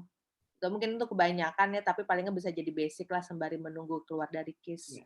Gitu. sebenarnya sih Bu, kalau menurut saya sih ibu-ibu itu otomatis kok bertanya. Enggak juga Karena Bu memang Rita. punya anak yang butuh. Karena emang punya anak yang butuh banget yang harus apa yang dia tanya kan. Cuma memang ada yang tiba-tiba, oh saya lupa ya pertanyaan apa yang harus saya lakukan gitu. Jadi sebenarnya tipsnya sih sebelum ke dokter catat dulu apa yang mau ditanya itu.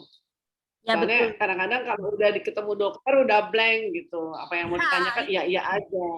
Itu tipsnya dokter Gentur sebetulnya Bu Rita. Dulu waktu ketemu dokter Gentur awal-awal tuh beliau bilang gini, nanti kalau konsul berikutnya bawa 10 pertanyaan ya gitu. Ya, Jadi mungkin ini berlaku untuk semua ibu-ibu kalau mau ketemu dokter apapun, spesialis apapun, mau ketemu terapis, mau Bu Rita atau yang lain, siapkan 10 pertanyaan. Jadi ketika ketemu hadap-hadapan itu tidak lupa yang mau ditanyakan. Karena biasanya sering sekali para bunda, ayah bunda nih bahkan habis operasi masih di rumah sakit, nanyanya di grup satu senyum. Jangan. Padahal dokter ya. Iya, masih di rumah sakit gitu. Tanya sama perawatnya karena bukan apa-apa, perawatannya beda-beda dan pengalaman orang tua beda-beda. Takutnya jawabnya tidak sesuai dengan kebutuhan anaknya gitu. Jadi itu kalau misalnya bingung emang betul kalau ketemu dokter tuh biasanya langsung blank. Makanya benar kata dokter Gentur bikin 10 pertanyaan tiap mau konsul. Nah, itu aja deh kali ya Mbak Gina ya. Sebetulnya benar kata Bu Rita, semua orang tua itu punya pertanyaan. Kalau di grup pertanyaannya banyak, nanti terus nanya lagi. Saya kalau ketemu dokter harus nanya apa ya? Nah ya itu barusan nanya sama saya.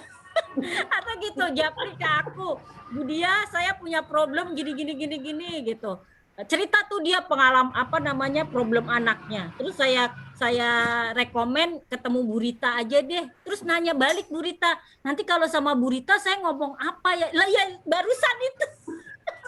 Yang barusan ada ceritain ke saya itu diulang. Jadi kadang memang kalau sama sesama ibu-ibu bisa keluar ceritanya, pertanyaannya, tapi begitu ketemu dokter, bayangan mau ketemu dokter, ketemu terapis tuh langsung blank semua. Iya, karena kalau misalnya dibilang setiap ibu pasti nanya gitu, Bu Rita, kalau setiap orang Indonesia kayak gitu, industri kesehatan kita pasti lebih bagus dari sekarang, Bu. Masalahnya nggak kayak gitu. Iya, bisa nanya sama sesama orang tua bisa, tapi begitu sama tenaga kesehatan, ya itu bayangin, dia baru cerita lengkap tentang masalah anaknya, plus dengan pertanyaan-pertanyaan. Ketika saya rekomen untuk ketemu Bu Rita gitu, terus nanya, nanti saya ketemu Bu Rita ngomong apa ya?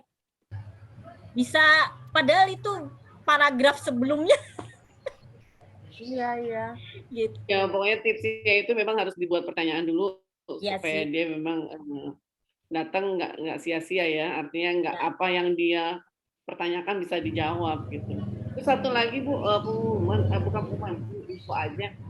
Sekarang klub center tuh sudah ada di rumah sakit umum pusat ya, seluruh daerah. Jadi nggak khawatir. Cari aja kalau misalnya ke daerah itu ada rumah sakit yang terbesar, biasanya itu ada club centernya. Nah, club centernya itu dikepalai oleh bedah plastik atau enggak bedah mulut ya. Jadi memang di Medan udah ada, Makassar udah ada, di mana lagi ya?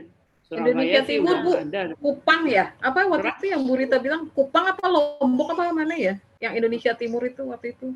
Lombok sih udah ada Lombok. Apa ya? Lupa. Pokoknya cari aja club center dan jangan takut ya. Pokoknya bagian celah bibir dan langit-langit. Terus kalau misalnya mau rujukan itu lihat-lihat dulu, tanya dulu.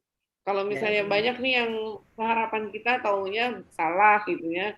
Biasanya kalau salah itu udah tahu salah, ibu-ibu gini masuk ke sebenarnya salah satu deretan itu antara bedah plastik dengan CBL. Kalau udah lihat posisi CBL, kenapa nggak nanya ke situ gitu loh? Itu sayangnya. Sebenarnya itu bisa diulang rujukannya.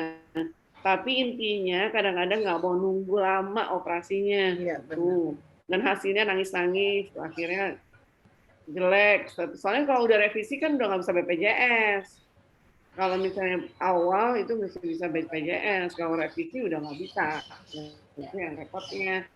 Nah, itu ada beberapa kasus itu datang dia senang banget karena langsung dioperasi tapi hasilnya jadi jelek. Nah, kalau udah jelek ya udah susah ya.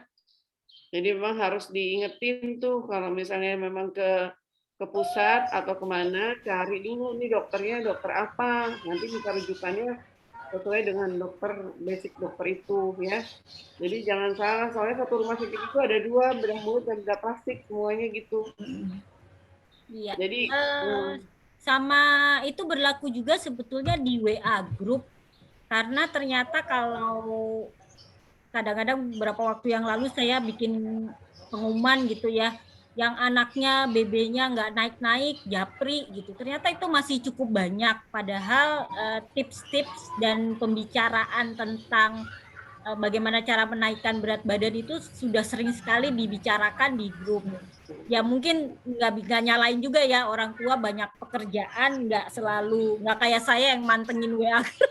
Saya nggak punya kerjaan apa ya, mantengin WA grup 24 jam 7. Tapi intinya satu lagi Mas dia. Jadi kalau misalnya nih ada anak yang gizinya kurang, misalnya nggak naik-naik berat badan, itu jangan ke dokter gizi aja, cari dokter pencernaan atau gastro. Ya. Tapi sebenarnya bukan itu sih, Bu Rita, ada malah justru lebih parah dari itu. Mereka tidak ngobrol di grup, jadi nggak tahu caranya ngasih susu anaknya sampai berbulan-bulan, padahal sudah ikut di grup berbulan-bulan. Waktu itu bayangin saya cerita nih, mamanya entah ada entah enggak. Ketika saya bikin pengumuman itu buat yang anaknya BB-nya nggak bisa naik, japri saya ya, oh itu banyak tuh yang japri, saya kaget padahal tiap hari kita ngebahas itu ya di grup. Ada satu yang cerita anaknya nggak mau nyusu, ternyata percaya nggak dikasih apa Bu Rita? Susunya dikasih ini gula Bu, karena anaknya nggak bisa nyusu, dikiranya nggak doyan susunya, sama dia ditambahin gula, terus anaknya nggak naik BB-nya. Pokoknya parah banget dia, padahal sudah ikut di grup itu lumayan lama, nggak pernah tanya, terus dia pakai cara sendiri. Ketika saya bikin pengumuman itu baru saya japri gitu. Baru dia japri, kemudian saya telusuri masalahnya apa, saya ajarin lagi, akhirnya dia ngikutin yang seharusnya, ya dalam waktu singkat beratnya naik gitu. Tapi intinya gini sih, apa ya, mama-mama mungkin yang ada di sini bisa bantuin juga untuk ngobrol. Mungkin kan masing-masing pasti punya temen ya, ketemu temen di grup, jadi sahabat, tanya-tanyaan itu tolong diingatkan kalau ada apa-apa jangan malu untuk tanya di grup, nggak apa-apa, karena ternyata banyak juga yang Bu, Mbak, kenapa baru ngomong sekarang? Saya malu. Saya selalu mantau grup tapi nggak berani nanya gitu. Itu ternyata masih problem juga di banyak para orang tua, para mama ya, untuk tanya ke kita aja nggak berani gitu dia. Tapi terus satu lagi Bu, kepercayaan ya. Jadi gini, kadang-kadang ada orang tua yang memang dia nggak percaya sama keluarganya untuk antar anaknya, atau suaminya nggak percaya istrinya untuk antar anaknya. Jadi menurut saya gini, kalau memang pasti gini, banyak nih ya dokter, Bu kemarin udah janji, kenapa ibu nggak ada nih janji minggu ini misalnya. Oh iya, soalnya suami saya pergi, saya nggak bisa jalan sendiri. Nah itu masih ada problem banget. Jadi menurut saya tuh kita belajar mandiri lah sebagai orang tua ya. Artinya kita bisa ajak temen atau siapa tetangga untuk nampingin kita untuk pergi gitu. Karena kan banyak ya terus bikin kepercayaan sama suami bahwa saya tuh bisa gitu. Minta kepercayaan lah sama suami, dan itu memang harus dipertanggungjawabkan gitu ya. Jadi jangan misalnya izin sama suami datang ke rumah sakit, tau-taunya dia pergi ke mall ya, atau suaminya kan pasti marah.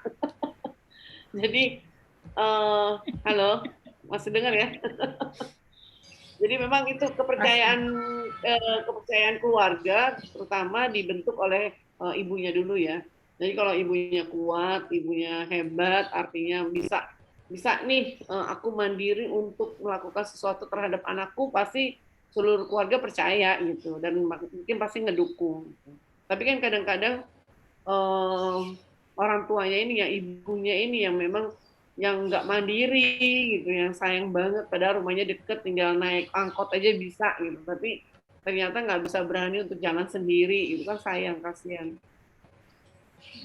Prioritas sih, balik lagi ke prioritas ya. Kalau prioritasnya ke anak, ya kita harus sekuat tenaga untuk memenuhi prioritas itu, haknya si anak. Memang berat ya, tapi nggak apa-apa lah, itu kan cuma sebentar. Terapi wicara itu cuma sampai umur 4 tahun. Yang wajib itu kan segitu, dari 0 sampai 4 tahun. Nggak nyampe 4 tahun, Bu. Kalau memang bagus, beberapa kali pertemuan juga udah beres sebenarnya, kalau memang sama-sama baik.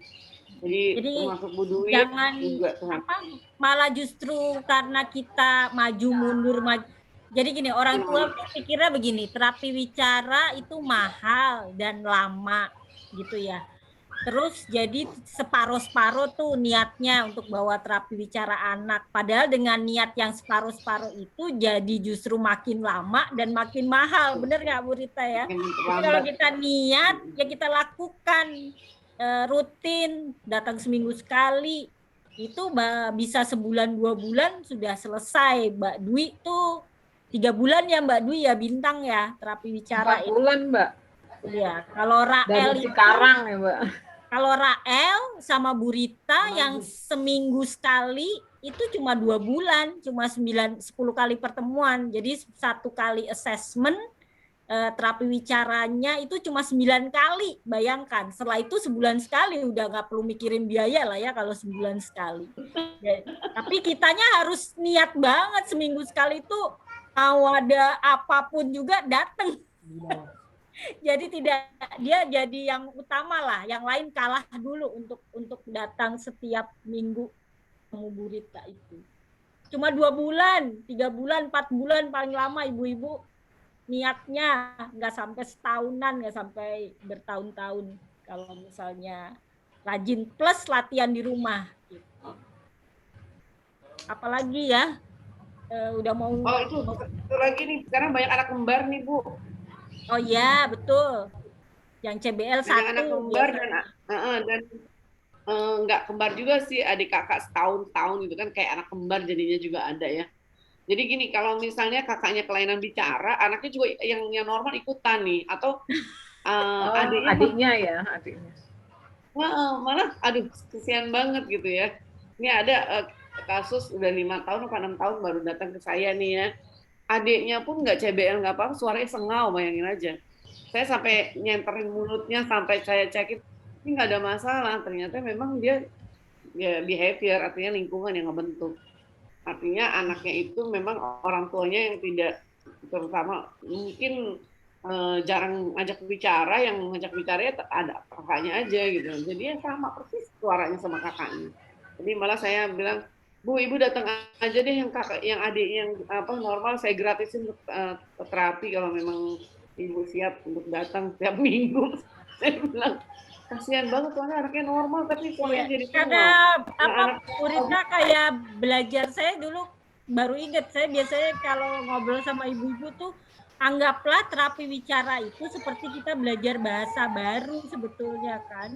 Jadi posisinya kayak bahasa Arab, kita belajar ngaji kan posisi lidah, mulut dan lain-lain kan beda sama ketika kita bicara bahasa Indonesia. Jadi kalau nggak rajin ya nggak bakal pernah bisa, gitu aja sih. Belajar seperti belajar bahasa asing. Ya, adiknya sampai. Jadi memang harus orang tuanya yang ingetin bahwa ngomongnya itu harus benar-benar pas gitu ya. Jangan sampai orang lain yang di sekitarnya ngikut gitu kan, kasihan.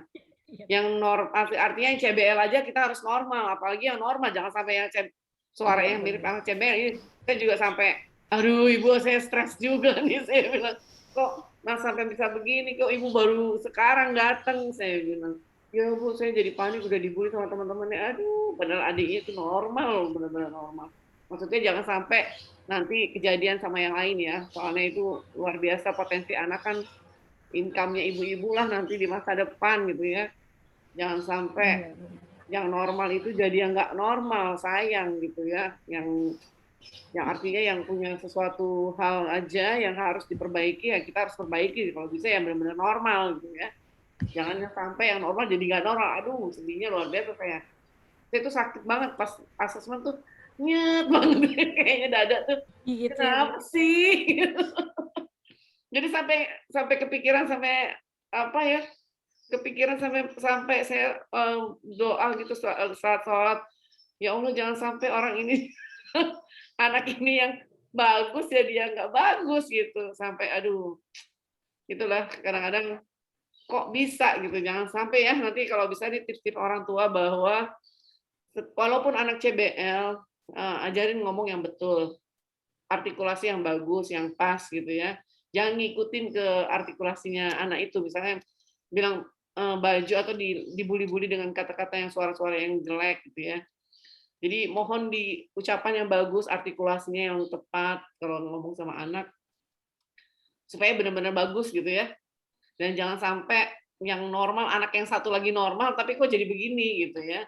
Itu jangan sampai. Bawa keikut bahasanya. Bawa ngomongin adik, ada pertanyaan terakhir nih. Kita rencana sejam, akhirnya jadi 2 jam juga kan kalau udah ngobrol tentang CBL pasti nggak terasa. Banyak yang tanya kalau mau punya adik lagi gimana gitu. Kalau di sini yang bisa jawab Mbak Dwi sama aku nih. Mbak Dwi, tipsnya apa Mbak Dwi? Punya bayi? Nggak apa-apa, ayo semangat, nggak punya anak lagi. Iya betul, kalau aku lupa deh. Kalau nggak salah memutuskan punya, kalau saya tuh ngobrolnya sama Bu Betty, mamanya Tania. Dia beda 1 tahun lah, apa 6 bulan ya dari Rael. Jadi dari awal operasi kemana itu saya nanyanya sama Betty. Empasi gimana caranya ngajarinya, pokoknya Betty. Sampai mau punya adik nanya juga sama Betty. Karena kebetulan Tania waktu itu punya adik duluan daripada Rael. Betty ngajarinya ke saya begini. Kita nggak pernah tahu anak ini nanti lahirnya akan ada kelainan lagi atau tidak gitu. Jadi waktu itu, ini omongannya Betty ke saya ya. Jadi waktu itu saya ngobrol sama suami ketika memutuskan untuk punya bayi lagi, itu bagaimana, dan suaminya, papanya Tania tuh ngomong begini, ya nggak apa-apa lah, kita kan sudah niat mau punya anak lagi, kalau dikasih Tuhan, dikasih Allah apapun juga, ya kita ikhlas aja, mudah-mudahan anaknya tidak CBL, tapi kalaupun dikasih CBL lagi, kita kan sudah tahu caranya gimana. Dibandingkan waktu dulu anak pertama kita masih cari-cari ke sana ke sini. Jadi kalau kita punya anak CBL lagi, pasti akan lebih baik karena kita sudah tahu cara-caranya gitu. Jadi saya pegang itu omongannya Betty, ya benar juga ya, karena yang pertama CBL itu masih belum tahu sebabnya apa. Dibilang keturunan, ada yang bapak ibunya CBL, dua-duanya punya anak, 2 nggak CBL sama sekali. Ada yang bapaknya aja CBL, ibunya enggak, punya anak 4 enggak CBL, anak kelimanya CBL. Ada yang bapak ibunya enggak CBL, dua-duanya punya anak, lahir 2 CBL gitu ya. Jadi kita nggak pernah tahu, itu memang ilmu pengetahuannya belum sampai menjawabnya apa yang menyebabkan CBL. Jadi buat mama-mama, papa-papa yang pingin punya bayi lagi, benar kata Bu Rita, semangat aja. Dan pasti ada takut, iya, tapi ya kita gimana ya, kalau sudah niat punya bayi lagi, ya yang pertama harus dikuatkan di hati tuh yang tadi itu ikhlas, mau dapet kayak apa, sama doa of course gitu. Jadi ketika nanti lahir ternyata dapetnya ada kelainan juga, kita nggak marah sama Tuhan gitu loh. Karena itu sebenarnya udah niatnya kita sendiri mau punya bayi lagi. Kalau saya Rael punya adik itu kan saya sudah di satu senyum, sudah di grup, sudah melihat bahwa kelainan itu nggak cuma CBL, ada yang jauh lebih parah. Jadi waktu itu saya nyiapinnya nggak cuma punya bayi CBL, tapi bayi CBL plus plus plus gitu. Sama ya, of course, tentu saja dengan doa yang banyak supaya insya Allah dikasihnya tidak seperti kakaknya gitulah. Dan kalau konsul ke dokter, waktu saya konsul pertama, saya nggak program hamil karena belum program hamil, ternyata udah hamil duluan. Saya ke dokter kandungan, saya cerita tentang kakaknya begini-begini, dokternya jawabnya begini, enggak itu Bu, tenang aja katanya gitu. Itu enggak nanti kemungkinannya kecil anak kedua seperti itu lagi. Saya kedua dokter dua-duanya seperti itu. Ya kalau dokter kandungannya yang lebih tahu, pengalaman bilang gitu ya kita nggak perlu takut ya. Kalau Mbak Dwi gimana Mbak Dwi? Ya kalau saya pas anak kedua sempat takut kayak Mbak Dia gitu, sempat worry. Ke dokter kandungan juga diinfo enggak masalah kok Bu, enggak pasti akan terlahir CBL kok gitu. Tapi karena saya parno, jadi sempet tes tokso sampai 2 kali, trimester pertama sampai trimester kedua. Tapi alhamdulillah lahirnya juga nggak CBL gitu. Jadi ya kalau worry ya memang wajar ya, manusiawi ya Mbak, worry, trauma. Dulu inget gak kita waktu Mbak Dia lagi hamil, kita mau meeting di rumah Bu Rita, gak jadi meeting kan. Ini wajar lah kalau namanya hamil anak kedua setelah punya anak CBL itu agak worry, itu wajar, manusiawi. Tapi ya tinggal kitanya aja banyak berdoa, banyak positive thinking, sambil ikhtiar lah mungkin. Misalnya caranya kalau misalnya ada rezeki lebih, mau cek-cek ya silakan gitu kan Mbak Dia. Iya. Kalau aku nggak cek karena pas Rael aku cek tokso justru pada saat hamil Rael dan itu normal semua bersih. Sama gini lah ya. Sebenarnya para ibu ini kurang lebih tahu lah ya dalam hatinya kenapa anaknya lahir CBL yang pertama. Pasti aku yakin deh walaupun belum terbukti secara ilmiah gitu ya. Ya itu aja diusahakan tidak diulang ketika hamil anak berikutnya gitu. Kalau saya waktu itu karena kerja di laboratorium dan lagi sekolah jadi stres tinggi banget dan kemungkinan ada zat-zat kimia, walaupun saya udah nanya ke dosen waktu itu kalau saya hamil aman nggak di lab, terus dia bilang ini kan labnya lab organik ya, nggak apa-apa gitu. Tapi jadi kayaknya lebih ke stres tingginya. Stres tinggi sepertinya. Tapi itu saya taunya setelah Rael lahir, terus saya ingat-ingat kan banyak baca juga tentang CBL, apa yang menyebabkan kelainan ya, bukan CBL ya, kelainan pada bayi itu kan stres pada ibu itu yang paling jahat itu karena bisa mengubah hormon. Jadi kurang lebih kayaknya itu nih. Nah, begitu hamil anak kedua ya itu dihindari aja. Jangan sampai. Kalau misalnya kita nebaknya dulu saya minum obat ini atau apa, ya pas hamil kedua jangan minum obat, gitulah kurang lebih. Itu sih. Iya. Kalau dari Bu Rita gimana Bu Rita? Ada tambahan nggak Bu? Gini aja, jadi perencanaan aja. Jadi misalnya, ini ada tips dari Dr. Opchin sih ya. Kan kami itu ada bidik namanya deteksi selama untuk mencoba kehamilan yang baik ya, yang berkualitas. Jadi misalnya kalau memang bukan keturunan, memang di antara keluarga ada yang CBL, pasti kan komendelnya pasti ada, itu yang tadi dia bilang. Nah itu bisa dicegah atau diputus dengan penggunaan asam folat.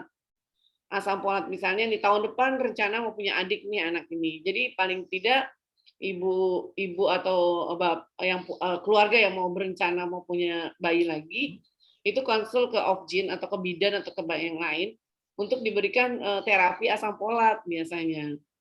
Terapi asam folat itu sesuai dengan kebutuhan ya.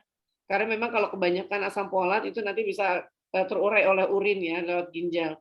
Tapi kalau memang ginjalnya bermasalah kan bisa berabe. Berabenya Iya, itu iya. artinya kalau kebanyakan asam folat bisa mengakibatkan anak MR atau Down syndrome. Ya itu jangan sampai ya. Jadi kalau misalnya yang berlebihan itu tidak baik dan yang kekurangan juga tidak baik. Jadi memang harus ada takarannya. Nah itu untuk anak-anak yang sebenarnya bukan hanya untuk CBL tapi untuk kelainan kongenital. Artinya kelainan yang dibawaan dari lahir, sejak lahir. Sejak yang ada di dalam kandungan. Jadi asam folat itu penting sekali dan nanti makanan-makanannya itu juga dikasih tahu sama dokter obginnya. Yang dibutuhkan ibu ini adalah ini. Karena nanti disuruh cek darah biasanya. Dicek darah itu kebutuhan darahnya itu komposisinya sudah pas atau tidak. Tapi kalau memang tidak ada misalnya kayak udah umur 45-an ke atas itu kan memang problemnya itu banyak yang memang atau 30 lebih lah ya. Nah, misalnya 35 ke atas itu problemnya banyak. Misalnya kita makannya juga nggak sesuai dengan gizi yang seimbang gitu ya. Artinya ada yang diet aja cuma makan buah dan makan sayur misalnya. Tapi nggak apa-apa nanti diseimbangkan dengan dokter yang ngarahin. Jadi itu hasilnya akan lebih baik. Jadi mencegah atau meminimalkan kelainan kongenital lainnya. Ya, jadi asam folat itu nggak boleh berlebihan juga ya ibu-ibu. Karena kalau berlebihan tiba-tiba ada masalah di ginjal kita nggak tahu. Ya artinya karena organ badan kita nih kebutuhan hidup manusia untuk yang perempuan itu 77 tahun ya. Hidup paling maksimal. Ya, ini teori ya, tapi itu Allah yang menentukan. Kalau perempuan kalau laki-laki 76. Tapi untuk kesehatan itu paling dasarnya paling maksimal itu 55 tahun kekuatan badan kita untuk benar-benar yang organnya itu bagus gitu. Tapi kalau udah 55 tahun ke sana udah regenerasinya banyak. Bahkan sekarang banyak makanan-makanan yang memang bikin badan kita yang sudah misalnya udah sakit-sakit lutut, sakit-sakit sendi gitu ya. Nah, itu ada masalah sebenarnya di ginjal yang memang kurang metabolisme yang baik. Nah, kalau memang makan asam folat yang berlebihan, itu akan menimbulkan nanti bayinya pun akan kelainan yang lain gitu. Kebanyakan Down syndrome atau mental retarded ya. Nah, itu jangan sampai. Jadi memang paling enggak konsul dulu deh ke obgyn kalau memang udah rencana nih tahun depan. Tapi yang repot nih kalau misalnya tahu-tahu ya udah terlanjur gitu ya. Ada nih yang nggak terlanjur gitu ya. Ya nggak apa-apa, tapi memang pola 3 semester pertama. Jadi terlanjurnya jangan kelewatan. Pasti kalau misalnya udah telat mensnya, pasti kan kita harus ada worry-nya. Cepet periksa, jangan sampai enggak gitu ya. Nanti juga mungkin telat kali minggu depan jangan. Jadi kalau bisa kita tes pack dulu lah di rumah. Kalau memang positif ya, kalau memang udah positif, aku telat seminggu nih, jangan didiemin, jangan dipaksa macam-macam. Jadi kalau udah telat seminggu misalnya untuk mens berikutnya, itu udah dianggap 1 bulan sebenarnya. Nah itu harus benar-benar makanannya kita benar-benar yang bergizi. Karena apa? Itu proses pembentukan wajah dan mulut itu. Ya, proses wajah dan mulut. Jadi 3 bulan pertama. Jadi kalau 1 bulan udah lewat, nggak apa-apa, masih ada 2 bulan nih untuk sel-sel yang lebih bagus. Apa nih yang membuat sel bagus? Misalnya kita minum jus beet, atau minum apa yang peredaran darahnya bagus, oksigennya baik gitu. Nah, itu akan memutus tali kelainan kongenital ya. Jadi seperti itu sih sebenarnya. Iya, sama itu tadi supaya nggak telat kalau memutuskan untuk bayi lagi, promil dulu ke obgyn dulu sebelum buka KB. Kalau kayak aku niat maunya promil tapi buka KB duluan bayi. Nah, kalau Mbak Diah langsung ya emang niat ya. Aku nggak niat Mbak jadi.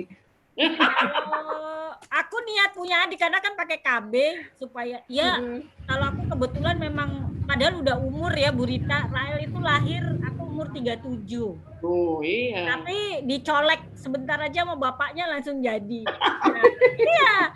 Pas Oya itu kan nunggu Rael selesai terapi bicara udah beres. Kebetulan sahabatku di kantor itu nikahnya telat banget dan dia anak pertamanya itu lahir umur 41.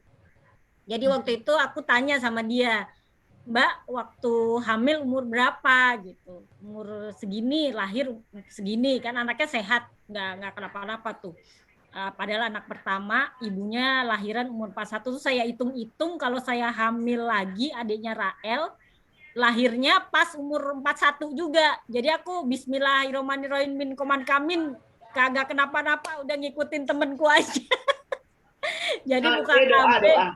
Iya, tapi ya itu sebenarnya niat promil ya ke dokter minum obat, tapi waktu itu karena umur udah deket pas ngobrol sama temen, wah ini ternyata umurku udah bentar lagi nih, kalau ditunda lagi bisa lebih tua gitu kan, jadi langsung buka KB, belum sempat ketemu dokter, udah biasa tuh Bu sama kayak Rael dicolek langsung. Tapi mungkin udah mulai waspada ya, artinya makanannya juga udah mulai. Tapi enggak, malah justru lebih santai daripada waktu hamil pertama. Lebih nyantai lah, kayak makanan segala macem tuh malah justru lebih santai. Ya mungkin karena dulu Rael karena stres tinggi itu ya, jadi pas adiknya itu beneran dihilangin sama sekali, berusaha enggak sama sekali. Tapi umur berapa ya? Oh ya umur 8 minggu tuh saya terbang ke Inggris loh Bu. Hebat. Nakal banget. Jadi tanya sama dokternya kan, boleh nggak dok? Karena kan kakaknya begini-begini itu kata dokternya. Pesawat boleh tuh 8 bulan. Diem-diem Bu. 8 minggu. 8 minggu. Sama dokternya nggak boleh bulan. Kan, belum berapa tuh, belum 3 bulan kan belum boleh sebetulnya. Sama dokternya dikasih obat penguat, tapi kalau nggak salah nggak saya minum, lupa aku. Karena ada beberapa share yang bilang kalau dikasih penguat itu malah justru CBL, tapi nggak tahu juga ya. Aku lupa juga akhirnya saya minum apa enggak, tapi saya waktu itu bilang gini sama dokternya, ya dok ini udah direncanakan sebelum hamil, gimana dok? Jadi itu kayaknya yang paling bikin deg-degan banget adalah itu. Ya, tapi saya siap banget karena udah, maksudnya gini, dalam keadaan hamil terus nekat ke luar negeri naik pesawat, padahal sudah dilarang sama obginnya. Jadi saya waktu itu kalau sampai terjadi apa-apa sama anak ini ya tanggung jawab saya pribadi, saya nggak boleh ngeluh gitu aja sih waktu itu. Ya semuanya balik lagi ke kita ya, niat, ikhlas, pasrah. Kalau memang udah niat ya apapun nanti dikasihnya ya harus diterima gitu aja. Intinya doa ya. Doa lah Bu. Positive thinking gitu ya Bu ya, yang benar. Dapatnya ini nih cewek. Mbak Dia udah 10.57 ya? Udah. Udah selesai nih kayaknya. Terakhir pertanyaan sebenarnya itu tadi persiapan kalau mau punya bayi lagi. Tipsnya nggak terlalu ini ya. Nggak apa-apa, nanti Mbak takut. Kita akan ada webinar series lain, sesi yang lain, mungkin nanti membahas tentang persiapan anak setelah mempunyai anak TBL gitu. Apa nih Bu? Jadi nanti pasti banyak seriesnya gitu, tenang aja. Ya ibu-ibu yang lain ya, pantengin terus. Udah jam 11 lewat, kita tadinya rencana memang 2 jam, terus mau dipendekin jadi 1 jam, tapi ternyata nggak bisa. Kalau ngobrolin tentang masalah CBL pasti minimal 2 jam. Saya tutup aja, terima kasih banyak. Mau izin dulu Bu, foto-foto. Tadi janji terakhir ya, hari ini temanya tidak mengundang narasumber yang tenaga kesehatan, karena memang kami para pengurus pendiri Satu Senyum ingin bersilaturahmi ke anggota halal bihalal, mengucapkan mohon maaf lahir batin, minal aizin wal faizin, selamat lebaran untuk teman-teman yang merayakan. Mohon maaf lahir batin untuk semuanya. Terima kasih banyak sudah menyempatkan hadir hari ini, mendengarkan kita. Sebenarnya diulang-ulang lagi, pertanyaannya diulang, jawabannya diulang, nggak berubah juga mudah-mudahan, tapi tetap ada tambahan ilmu. Dan seperti yang Mbak Dwi bilang, webinar ini direncanakan insya Allah setiap bulan. Mudah-mudahan kami diberi kesehatan dan kekuatan untuk bisa melakukan rencana sebulan sekali untuk melakukan webinar. Berikutnya nanti kita akan seperti yang pertama kemarin mengundang Dr. Angga, yang berikutnya insya Allah kita akan mengundang narasumber dari tenaga kesehatan yang lain. Demikian, terima kasih banyak juga untuk semua pengurus, Bu Rita, Mbak Gina nih yang nggak pernah muncul, Mbak Nani, Mbak Dwi, makasih banyak teman-teman yang sudah hadir. Saya tutup. Assalamualaikum. Terima kasih juga sama Wahana Edukasi, Mbak. Oh iya, terima kasih banyak Mbak Gina, Wahana Edukasi, Mbak Andini nih yang sudah jadi admin host, bantuin kita 2 jam. Terima kasih banyak. Mau jadi foto, Mbak? Oh iya, foto bisa ya. Foto. Ini ada 2 halaman, yang di halaman tolong dibuka semua ya ibu-ibu videonya, karena kalau cuma nama aja jelek. Saya paling sebel tuh foto Zoom nggak ada mukanya, dibuka dong. Ayo ibu-ibu buka dulu, cuma 5 menit kok. Mana Cacil? Gambar muka aja. Ayo, mana nih Mbak Firas belum buka, Adli, Mbak Lili Marlen. Pakai gambar muka aja. Muka aslinya, jangan muka foto. Apa-apa. Halaman pertama udah kebuka semua nih. Mbak Widya siapa nih belum kebuka nih? Udah Mbak. Mama keren. Ayo Mbak Hikayah, kayaknya udah kebuka semua ya. Yang nggak kebuka, nggak kelihatan mukanya salah sendiri ya. Ya udah Mbak, foto ya. Oke. Oke, 1, 2, 3. Taruh. 1, 2, 3. Kita lagi ya. 1, 2, 3. 1, 2, 3. Tarik next, yang kedua. Halaman 2 ya. 1, 2, 3. Sekali lagi. Biar resep. 1, 2, 3. Oke, thank you. Tadi yang hadir sampai 46 orang kalau nggak salah. Banyak yang sudah left. Sekarang tersisa 34 orang. Anyway, terima kasih banyak sekali lagi. Ditutup resmi webinar hari ini. Wassalamualaikum warahmatullahi wabarakatuh. Terima kasih. Warahmatullahi wabarakatuh.